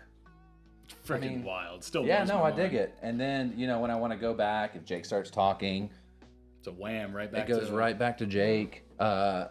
Guest, if you want to hold up your hand somewhere. So, sorry, the white boy over here. Yeah, it needs some kind of. Yeah, I think you gotta completely close your. There we you go, there we go. go. Yeah, Yeah, so you it's know all what I on mean? you now. They sound good. I need to get more dynamic microphones though. I've been using Cardio's forever. Christ. That camera looks really good. Yeah, no, the camera's nice. And, Yeah, the quality's and Justin alright. can get up and do Solid. whatever he wants. And Yeah, no, so I'm gonna Friends. go pee, guys. So come join me real quick. No, I'm Wait, kidding. wait. Guys. Can I tell all of you a story Please. Tell them. about the high seas? Oh, Okay. All right, so ever since we got on the Shanghaiing topic like fucking 10 minutes ago, I've He's been been reading. steady looking at shit on his phone. I went through a Wikipedia. A wicked. I went through a Wikipedia rabbit hole. I went down he was PDing. I went everywhere. down this rabbit hole about Shanghaiing. I've learned its origins, and I want to tell you guys a story about a particular dude Okay. that I Tell us this discovered. dude. His name was James Kelly. James Kelly. James Kelly. We're gonna interview him next week. He's well, it sounds like a very like, hey, Harry Carey here. but Next week, Benjamin Franklin. What's that? He's dead? Yeah, see? Well, we'll try to get him anyway. exactly. Don't you worry Exactly. We're gonna. We can get him. I mean, come on. It's how hard could it be? Well, Anyway, just a all right. Ouija board, and Yeah. It's gonna be a rather quiet show, All right. but hey. So James Kelly, better known as Jim Shanghai Kelly, was an American crimp. Crimp is the term for people that Shanghaied people. Oh, I thought that was a person who did the dancing style called crimping. That too. That's From the Mighty Boosh. They also do that. From the 19th century, who kidnapped men and forced them to work on ships. So in the early 1870s, Kelly was reported to have shanghaied 100 men for 3 understaffed ships in a single evening. Jesus Christ. How did he do that, Jake? Okay, renting the paddle steamer Goliath. This is like if we rented like a pedal tavern downtown. Okay? He announced that he was hosting a free booze cruise to celebrate his birthday. Free booze cruise. Yeah, I'm in already. Dude, this is literally like if we I do a lot of rented- crimping it's of literally- terminals at work. I'm going to call myself a crimp now. Dude, it is literally as if we were to rent a pedal tavern. It's just like that. I mean, he rented a paddle boat, and announced that he was doing a booze cruise to celebrate his birthday, and it was free, and to say thank you to everybody. And after leaving port, his bartenders served opium-laced whiskey to his guests. Those guys were tripping who balls. were then offloaded to waiting ships. That is fucking insane. And it's like once you're on at this point they've forged your signature. They've given you the and- milk of the poppy. Dude, this is brilliant. Justin, I This is know what we should how do. we're gonna get rich now. Oh fuck. We're going to be Shanghaiing people. Oh, okay. I mean, wait. Okay, so you missed. We can't be saying that kind of thing out No, loud. no, it's fine. Nobody's watching. We're gonna Shazam these people. What? Yeah. Okay. We're gonna so this crimp 'em guy, good. All right. So in the early 1870s, Kelly was reported to have shanghaied 100 men for 3 understaffed ships in a single evening. This is how he did it. 100 men. This is how he did it. It's fucking insane. All right. He rented. I'm calling OSHA. He rented a paddle steamer, like a paddle boat. Yeah. And announced that he was hosting a free booze cruise to celebrate his birthday. You know this is a steamship, correct? Well, it says paddle steamer, and it's like Well, a yeah, because surgical it's a concept. steamboat that uses gotta steam be. to go the paddle. Yeah, I Big see. ass But boat. You've seen this the ones would be in- like, You've this seen the would ones be- in Savannah, right? Yeah, that's right. Okay, but this would kind of be Better like have your this would MSDS kind of on be you. like if we if we rented a pedal tavern downtown. And We it shanghaied said everybody who everything's came on free, there. and then but anyway, so like, all right. After leaving port, his bartenders served opium-laced whiskeys to his guests, who were then offloaded onto waiting ships. When they woke up, they had their signature signed onto the ship, and it was illegal to leave the ship before the voyage was over, which is the law of the time. Oh my god. Guy was a damn genius. That is What a fucking insane. madman. That's insane. Damn you, James Kelly.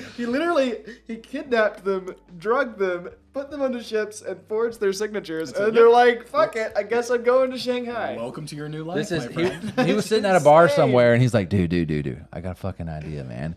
You're like 100 people short, right? I got an idea. We can get all of them. Yep. And what we do is we get these guys fucking high on opium, right? How are you gonna give them the opium?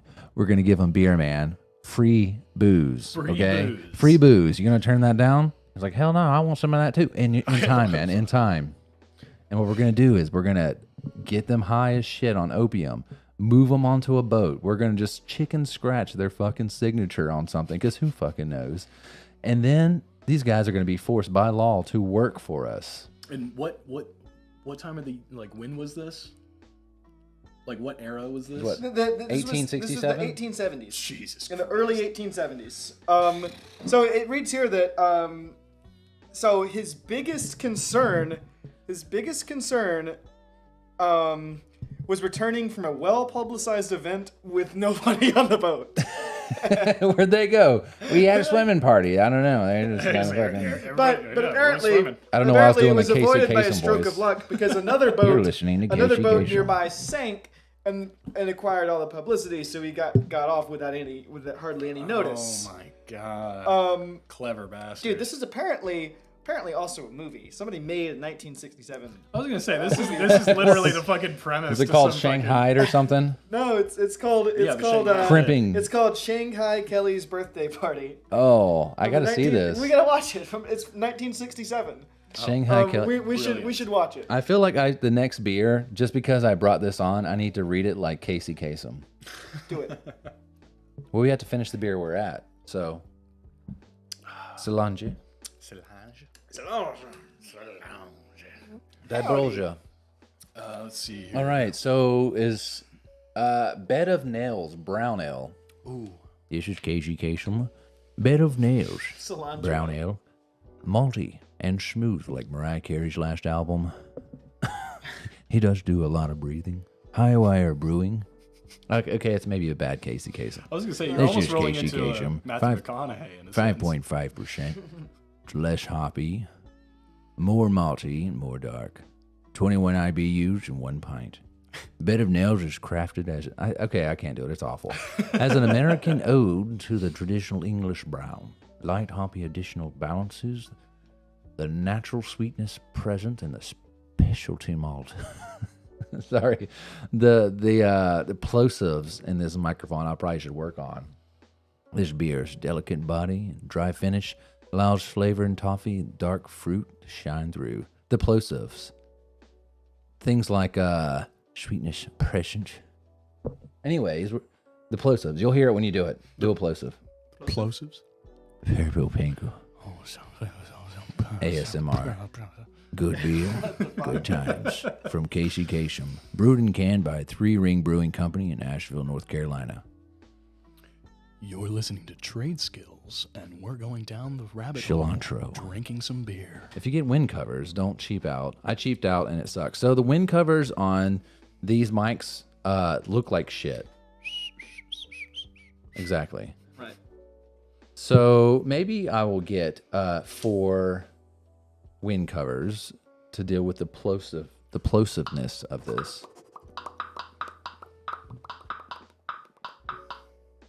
That was our 5 seconds ASMR poppers.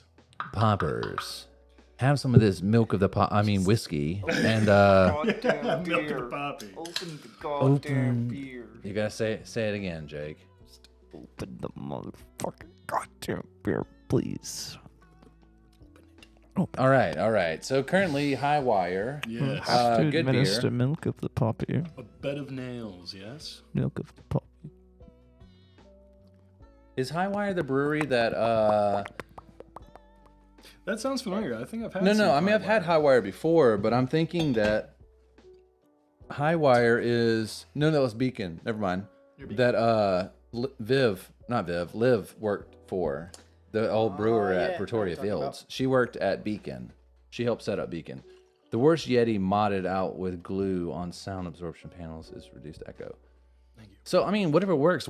Like, we've got 2 Yetis back there. We've got a Yeti Nano, which I think was what we started the show with, and then I grabbed the older, bigger Yeti, which worked for us, honestly, for years. It's great. The only thing is it picks up everything. Mm-hmm. Any kind of noise, which I guess this Yeah, does to some extent. me farting in the room next door, definitely. Yeah. Right. I mean, you can always... or even at your house. Like we used to know like there goes Justin again. I said, "Damn And it." it was like Just like we ripping knew it was you, even though we don't even know where you live. Very sensitive. So there's you can put on a noise gate and it'll cut out some of the ambient noise that's kind of present, but other than that, there's not a lot. I think before long, boil the bones, a little celery chop, a little pepper, a little milk of the poppy, Aesop rock. Yep. Fucking love Aesop. That's the only thing I shout hear out. when I hear milk of the poppy. Milk of the Wasn't it poppy. really popular in was it Game of Thrones? Yep. I was just about to say Game of Thrones. Was, I wasn't sure. Was it The Witcher as well? They talk about milk of the poppy. Yeah, but Milk of the Poppy was what they used. I in run Game of mine Thrones. through That's what they for gave studio. Robert Baratheon when he was on his deathbed. That is true. The boar. Yeah. The boar. No, is it the We same one? must administer Yeah, milk yeah. of the poppy. Yeah, right. Right. Milk of the poppy, mate. All right, let's get to this beer. All right. This is Bed of Nails Brown Ale. It's malty and smooth, and it's from High Wire, Asheville, North Carolina. Say, fuck it. Cheers, mate. By Bolger. Cheers. Yeah, cheers. Wunderbar, yeah. Okay, so I was looking up other Shanghaiers. Ooh. My favorite It's a brown malty beer. I was gonna say I don't know if I'm a fan of that one. my favorite name out of It's a all malty boy for sure. I like anybody that Shanghai's people for a living. They have like one of those names that it's like obvious that you should not trust them. like James Shanghai Kelly. Like if somebody says, "Hey, I'm James," I doubt that he called Went by out the name Yeah, of he didn't- Shanghai Kelly. You're right. He didn't go by that. But I think my favorite one, also from San Francisco, was Johnny Shanghai Chicken, Chicken? Divine. Chicken. Chicken. Chicken. Like, read it. Wait, the middle name Chicken? Middle or name like- Shanghai Chicken. Oh, Shanghai Chicken was his nickname. His nickname, like Johnny I thought- Shanghai Chicken. He just sounds fancy. He I was sounds gonna like he say- likes Shanghai chicken. I thought I had a bad middle name. No, If it's my just middle like- name was Chicken, that would be a complete. Oh, Just Shanghai Justin Chicken. Justin Chicken. Oh, Justin God. Chicken Please, for the Johnson. love of God, man. Johnson Chicken Johnson. He's Justin Case. Choking that chicken. His literal middle name is Case. He's Justin Case. Just in case Johnson. Just in case you need some Johnson. Yep. Terrible joke. I hate it. He's No, I used don't. it. No, I don't. I love it. He's It's used it. fantastic. Been slapped once that's- or twice, but that's okay. This is weird. You live and you learn. You're like, literally, it's my name. Why are you slapping me? yeah, it's like, why are you offended? It's just my name. Come on. Yeah, this is the Malty Boy, this beer. Man, these guys have some cool names. These are like cool pirate names. Like Horseshoe like Brown. One-Eyed Curtain. Anna Gnomes of San Francisco. Andy Shanghai Canuck. Maloney of Vancouver. Yeah. Oh, Andy Shanghai Canuck Maloney. That's Maloney. much better. There we go. Yeah. Shanghai Joe is like, that's so anonymous. It doesn't really. William T. Higgins. Higgins. Let's see. What's some of the Lord guys? have mercy, I'm about to Stop. bust. I fucking hate you. Man, all these names are turning me on. Damn. Justin Special Number 7, General Tao Mild Spice. How last name. mild Justin, spikes. special number 7, General Tao, mild spice. Last name. Last name. I like that last name. Yeah, is last the name. last name. Last name would be an amazing last name. So, yeah, no. Hey, my name is My Brandon. name is Last name. Last name, yeah. Yeah. It's a very prestigious old name. I'm of the last names. I'm a member of the last names. There were many last names before me. No. This one is mine. There were many, but this one is mine. Right. So, what are things that are similar to Shanghaiing? Well, Where people are kind of forced into servitude. high nooning is sort of the same thing, except that we're just killing someone. Working at Butcher Yeah, Town. that's true. Oh yeah, dude, yeah. So we're First name M, being last a bartender name. is like being Shanghai. M stands for Michael. That's true. That's true. So I at no point was like, I want to pay my bills by bartending. No. That thought never crossed my mind. Somebody, I swear, at some point I was just drinking somewhere, and they were just like, you should work here, and then I was like, no, I think I value my sanity, and then like a week later, I don't know what happened, I was working there. Yep. You know what I mean? They got you. You got that's- Shanghaied. and I don't know. I Shanghaied you. You remember that, right? You didn't. I Stockholmed you, Yes. Stockholm. which is a little bit. That's how I got you to move here. But then I've honestly I've just shit. done a lot of things that like make me a very bad friend. No. Like- No. You're a good friend for pulling him into this. I Welcome to Nashville. It's like, yeah. this is where you well, grow and okay, develop. I love it. so I Stockholmed Brandon into moving to Nashville, right? Brandon and Leah both actually. I Stockholmed both of them, right? And so now they live in Nashville, and then I Shanghaied them into working at Butchertown. Which he doesn't actually work at. Thank No. goodness. Not to say that you don't work there, but thank goodness that you brought them into. Yeah, I into mean Butchertown, it's 'cause mostly been a good thing for some everybody. of the best friends I've ever made. Yeah, and then the money's good there. There's crap, but every place, it's hard to find a place that The doesn't drama have and the it. stress that goes with the fucking service industry. That, well, no, that goes with any That's real true, job. That's true. Yeah. I mean, it is actually at my suggestion that they worked there. Yeah. Which, despite at the time, I thought I was blissfully retired forever from the service industry, forever, and I had been out of it for almost 2 years. He had been making and repairing I was guitars. to say, but with touching that Yeah. topic of like being brought back into the service, I will say that the beauty of working in said service industry gives you a lot more of that. Gives you when it goes to you, there. that's it. There we go. I will say it gives you a lot more of that appreciation for hard workers and people who actually put their due diligence in.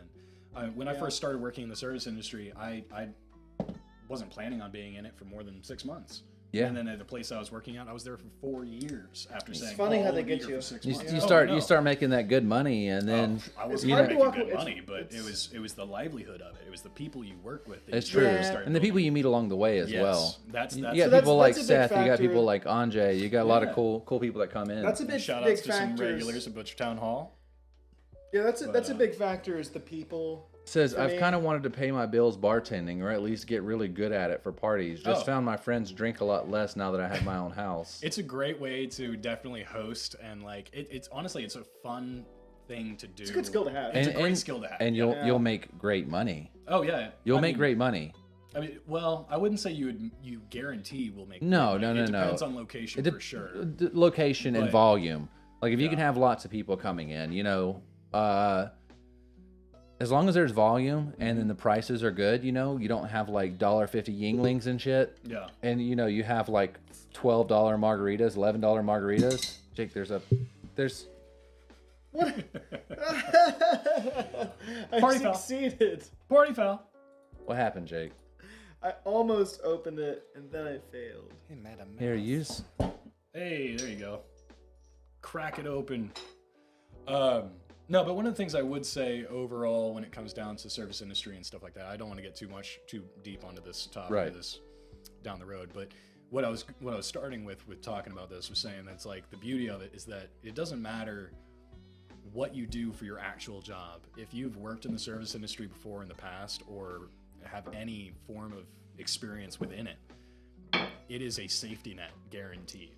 Yeah, and It is a wonderful safety well, net. that's what I mean. It's like, I mean, for me, I moved here to work for somebody doing guitar repair, right? Yeah, yeah. And You it was came here for really a different reason. Yeah, it was really fucking cool. I was working like, I don't know. I mean, I was working full time on guitars. That was all I was doing. It was paying my bills. Yeah. Right, but the job got harder and harder and harder, and the pay never went up, and my bills went up. Yeah. And it's just like after a while, like, and then the breaking thing for me was Brandon and Leah moved here finally, and when you guys got here, I was like, you guys were like, yeah, we're gonna find a service job, and I was like, okay, cool. And I was thinking, I mean, I had at this point, I mean, I'd lived in Nashville for a year, I knew all the places, kind of. And I was like, I bet they make good money at Butchertown, and it's probably not that hard. Yeah. And that's kind of what I was thinking. It was like it seems vibey enough. I bet it'd be kind of relaxing. Yeah, well, not relaxing, but I bet it'd be kind of like not so bad, and you'd also make pretty decent money. Yeah, I mean- so I was like, why don't we? And I knew a few people that had worked there in the past. Holy shit. And you can also go always back to, like you said, the safety net. We're going to get Yeah. what Creep said, but Well- it's a safety net. So, like, if you decide not to do it for a while and then you're like, shit, I'm hard up for money, or you move to another town, that Yeah. if you have the experience, you can go right into good. it and So- you can start so making it's money a- right off the My rip. story here is that like I was making like roughly $15 an hour working for Joe. Working on $1 million guitars. Yeah, I was working on like famous people's shit. And I was like, it was a skill that I've been working on for years and years. It's something I've been like and I have a lot of personal investment in. Like thousands in tools and stuff. Yeah. And training and whatever. Yeah. And anyway, I guess like the thing that finally, like I don't know, finally like Brandon and Leah get here and they start working, right? And they're back in the service industry, and like I think it was like 2 weeks after Brandon's out of his training, he's like, "Oh yeah, I made $1,500 this week," and it's like, "Fuck, really?"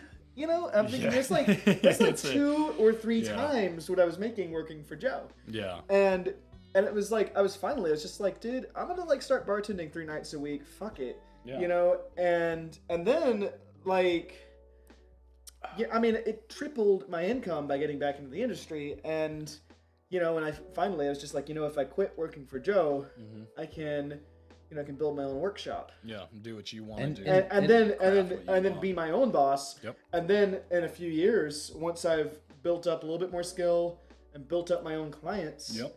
I don't have to bartend either if I don't want to. Yeah. I can just be my own thing. I think one of the And- great things about waiting tables as well, or at least being in the industry, is man, time flies so fast compared to like working a corporate job. Oh Jesus Christ! Put me which- behind a desk, I'll You know, I've worked my fair share of corporate jobs, and you know, you get to the point where you're like, I only have 2 hours till I have 3 hours left. yeah.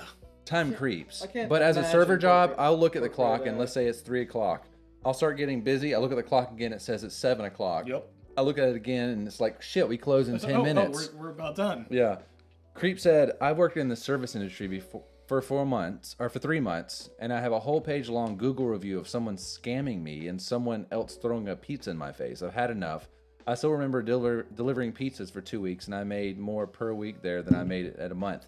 So Yeah. maybe not delivering pizzas, but I think if you wanted to go into, all I need is my Dude, F1 fuck speed limits. For- And a Focus. disregard of speed limits. That's- sl- that is snow one of my- tires that's and one of my main disregard s- speed limits. One of my main skills is ignoring speed limits. It really is. You So know, like being a server, you know, if it's at a busy restaurant and they have a lot of food, we're gonna get into the beer for sure. If they've got a lot of food and it's expensive food and they have a lot of customers, you can potentially make really, really good money. I don't know about the town that you live in. Your customers. I don't know about the town that you live in, but I think every town that has enough people in it that if you have an expensive restaurant, that's kind of like the place, you'll make great money Oh, there. So you'll absolutely.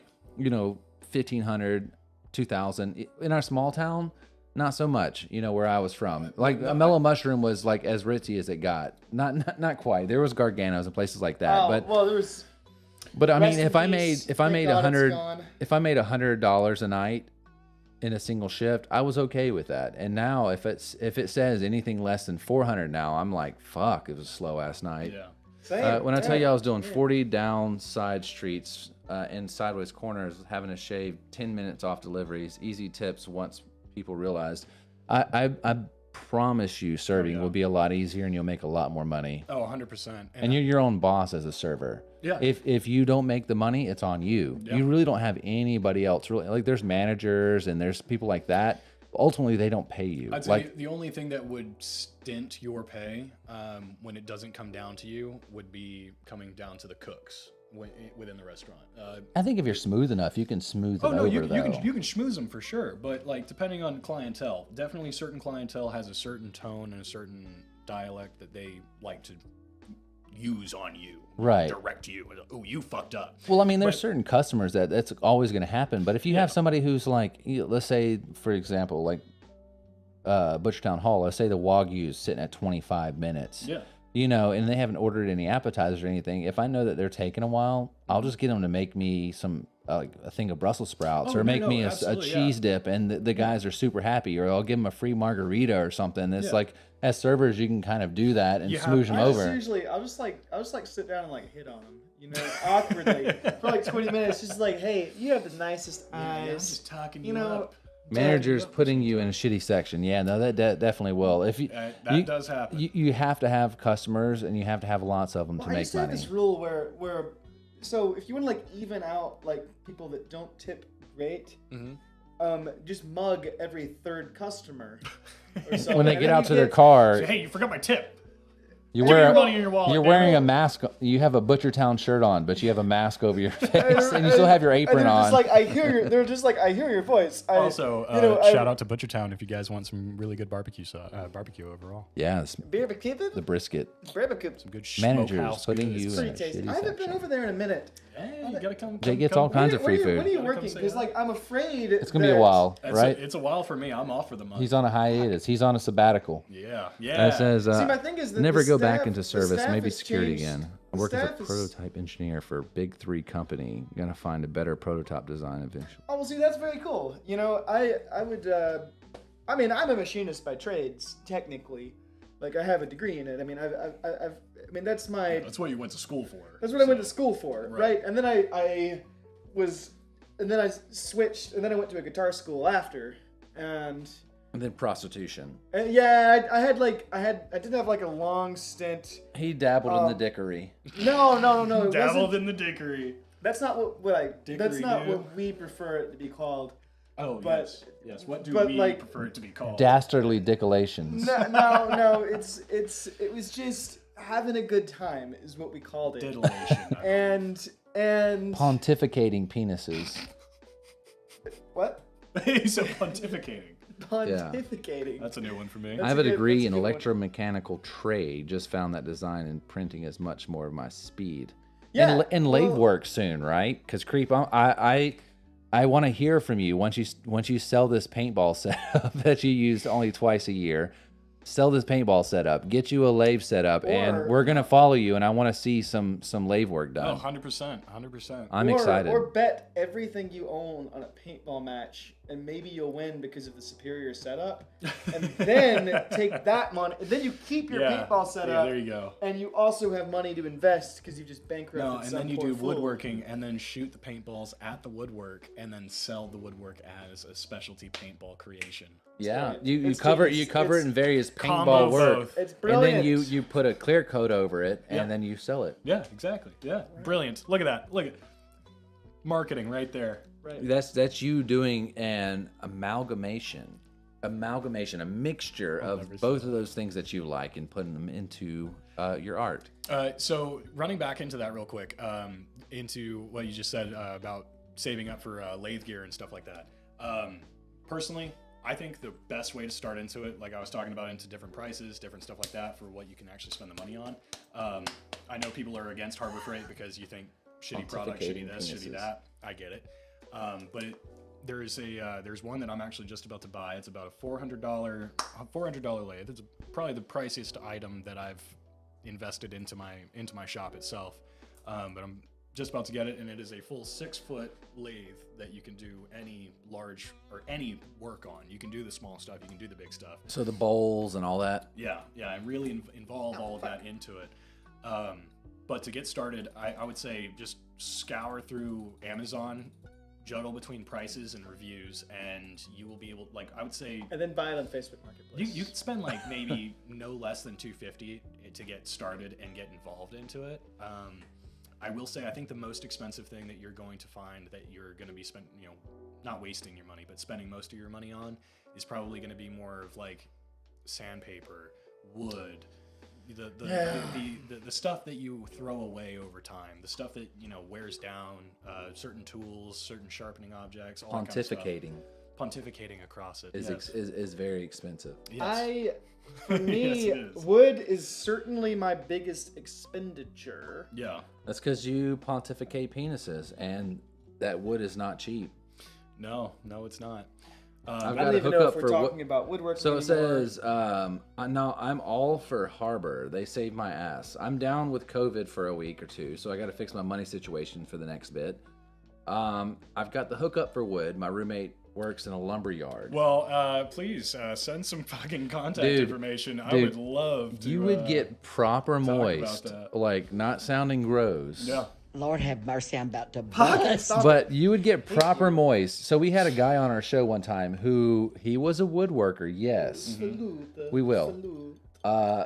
Big Oh, you're talking to Jim. Big Jim. with- Big with Jim. the So Big ebony. Jim builds beautiful bows, the guy was recurve like- and long bows. We had him on the show. Big I'll show you. archery guy. Dude, his Yeah, you'd love him. dude, You'd love him. he's been on like Field and Stream. He's been on a lot of magazines. People buy his bows makes- all over the yeah, world. He makes basically the best recurve in the world, actually. So he builds But- beautiful bows, From but my his hometown. storage of wood, Jake was going in there and like he was drooling. Oh, dude. Oh no! So the guy was just like, "Yeah, I spent $200,000 on ebony back in the '80s," and it's like that's when ebony was cheap, you know? Yeah. And that's He when had you, these like military storage units Like- full of like burls these, like, and big giant fucking things, and it's just like, and it, it's just like it's like literally you're looking at like ebony like 4x4s. Oh like, my He had, god. like Dude. that are like 10 feet long. It's like, but ebony. It's like that does Dude, not exist in the no. world. he No, had no, he you had wanna cutoffs. He had cutoffs in a massive basket, he like had- big he had- blocks cut off that had he was like, millions- take whatever you He had want. millions Are of. you kidding me? Dude. Oh no, I but would the little lose- cutoff basket, we couldn't take it all because we didn't have any way of carrying shit. Ebony's heavy, man. Oh yeah, It's a brick. So this guy So we had took so like much. He probably had what 15 or so of these massive like military storage like Unfortunately, containers. he was not a cheap person to buy wood from, though. But Well, but like, he 'cause, knew- like, he knew what he actually- had. I mean, what, Yeah, oh yeah. I mean, I would. I mean, hope I so. wouldn't either. I mean, You got a I do- 4x4 I do like some bow cutoff. shooting. You got a 4x4 cut off of ebony. You're doing pretty well. No, but dude, the You guy know what had. I mean? He That's had some incredible. stuff like priced to sell, and it's like looking at the price. I mean, it was lumberyard prices, but the guy was like unknown. I mean, he was. We had to drive an hour and a half into the country. But that's It I wasn't, was dude. gonna It say- was out. It was out on County Line Road. Whatever. It was like That's- 45 minutes out of the way. Nonetheless, that's where you find some of the best stuff. Is like Dude, those- he was those amazing. lumberyards and stuff. Big, Well, big. It was Check a- him out, Big Chim Bows. If you want to get a bow from him, he can do beautiful bows. And I mean, I think you put some money down on it, and then it'll take. They were I think it actually- takes they were about not a that year. Expensive. They were about 1,500. 1,500's cheap. That's nothing. all right. all right, so- what is this one?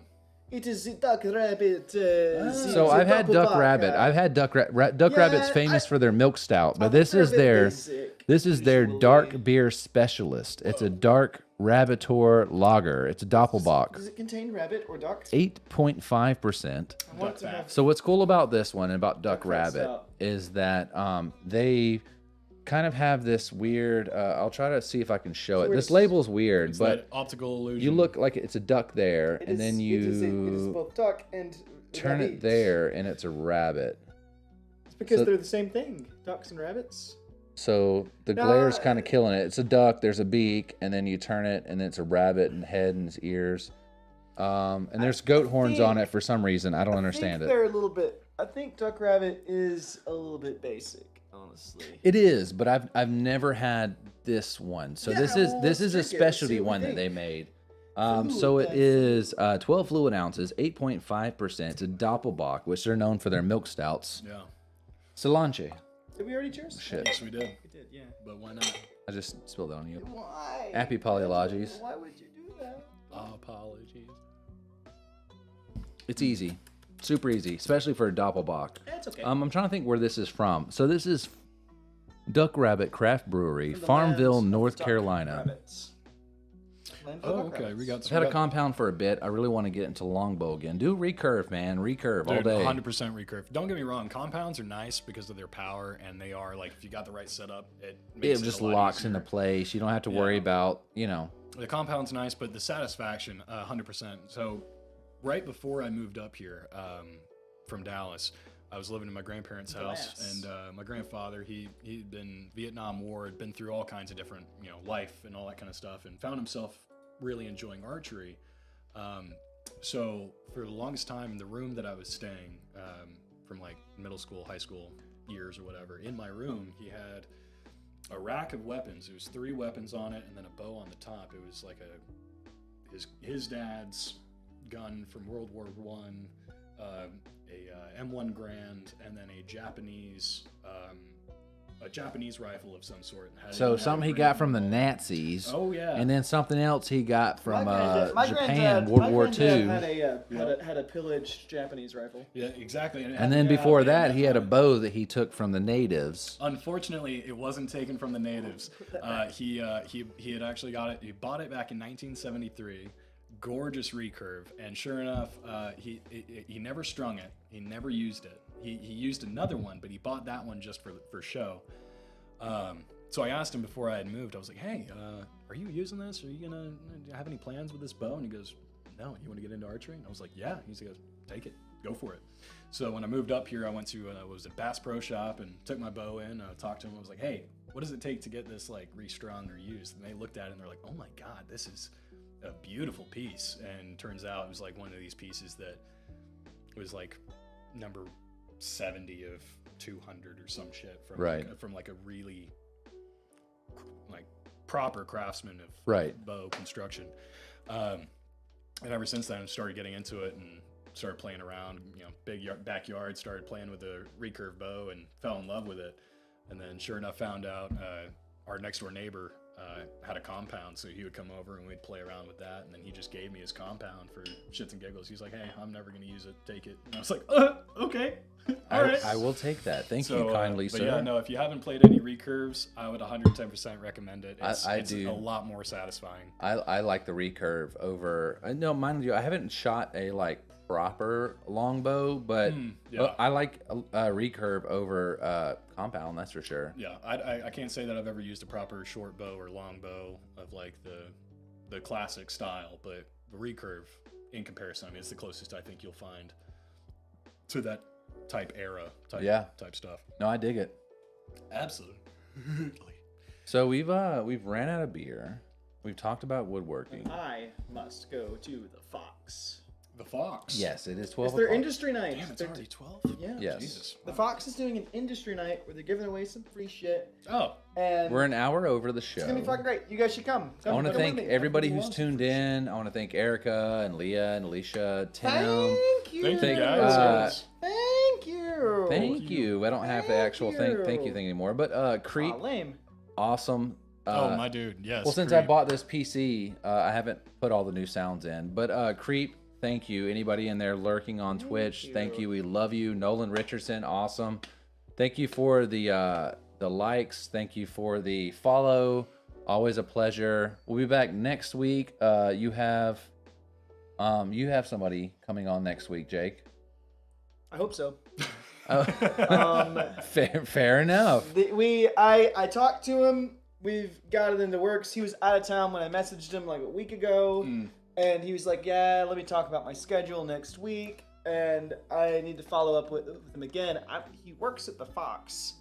So well, I you bet might he's be- going to be. He might. I don't know if he's going to be there tonight. He only works one day a week. gotta But, talk him up. You could touch base with him tonight, and but I if will. he's there. If he's there, I'm definitely going to touch base. I know Pete and Laura are going to be there, who are two of the best bartenders in the world. I once made one out of PVC and it had 35-pound draw weight, surprisingly accurate. Yeah, no, I've seen a lot of alright. people That's impressive.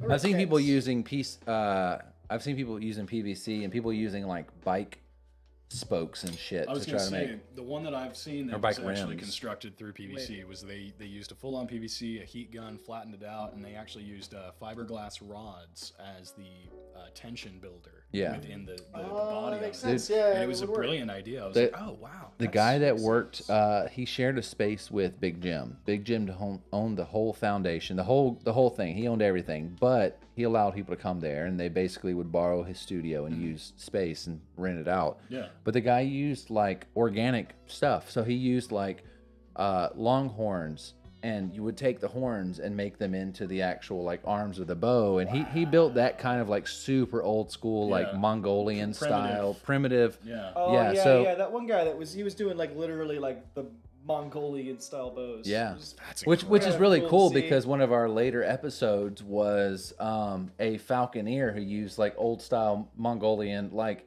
using falcons to hunt with and using them for surveying land and Yeah. checking things out.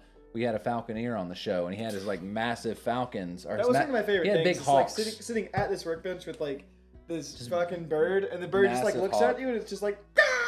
I And would, it's like, "Ah!" I would lose You my know? fucking Dude, shit. I mean, don't get me wrong. their No. beaks were so massive they could literally take a chunk out of your face. Oh yeah. Super And easy. they did. That's I lost. That's why Jake looks like what he looks That's why I like. look. That's why I look like this today. Reinforced driveway markers was a great idea. Oh, he was talking about the same shit. Yeah, exactly. Oh yeah. So, yeah. so we're getting ready to end it for the night. I want to thank everybody for tuning in again. Creep, awesome. Thank you for hanging out with us. The banter back and forth has been nice. Oh, it's been fantastic. Thank you, Justin, for coming in and hanging out with us. 100%, guys. If you guys want to 100%. check them out, I could put this back up here for you guys Please. to see. Honestly, look, just check him out. Yeah, so Just check I've got him out. I'm trying to get everything sourced out under the same name, Tin of Juice. My name is Justin with a Y, hence the play on the words, Juice Tin of Juice. I do a little bit of streaming, a little bit of Twitch streaming for gaming at the moment. Hopefully down the road we'll do some woodworking and do some lathe work and be able to stream that and We're gonna keep, do that. keep you guys up to date. On this. Oh, 100%. I'll definitely be back on for this show. Nonetheless, thank you for listening to me rant and talk and all that kind of stuff. Thank you guys for having It was me on the fun. show. It was a good time. It's Been been a awesome. fantastic We had- time. And good beer. Can't Yeah. forget the beer. What's the beer of the night? It was tasty. Personally, Ooh, I just Cowboy. threw a hole. I really like that Sump. I was a big, Sump was I good. a big fan That's of the Boozy Sump. Boy. Sump was Yeah, that good. boozy one. I liked the cowboy oatmeal. It was definitely a stout night, which was nice. No, I love that. Have some Sump. Oh shit, we got some more Sump. Hell yeah. Sump it up. Let's Sump it up. Finish that Sump up. Oh shit, sorry about that, guys. Salute. There's more around. Salute. No, I'm gonna take the black and white cookie. I'm gonna mix it with a cowboy. Cheers. Oh, Justin, I seem to have spilled something on some. Oh no! That's the beauty of being working in the service industry. You're used Messes to don't it. fucking matter. I know you just love it Just when can't have people nice pour things. beer on you. All I right, was guys. I was trying to cheers, but I was just Oh, like shit. splashy as fuck Well, shit. with Now it. that we all have a glass, cheers. Cheers. Thank you, everybody, Clink, clink, all our clink. viewers. A lot of love from Trade Skills. You guys have a great night. We'll see you next week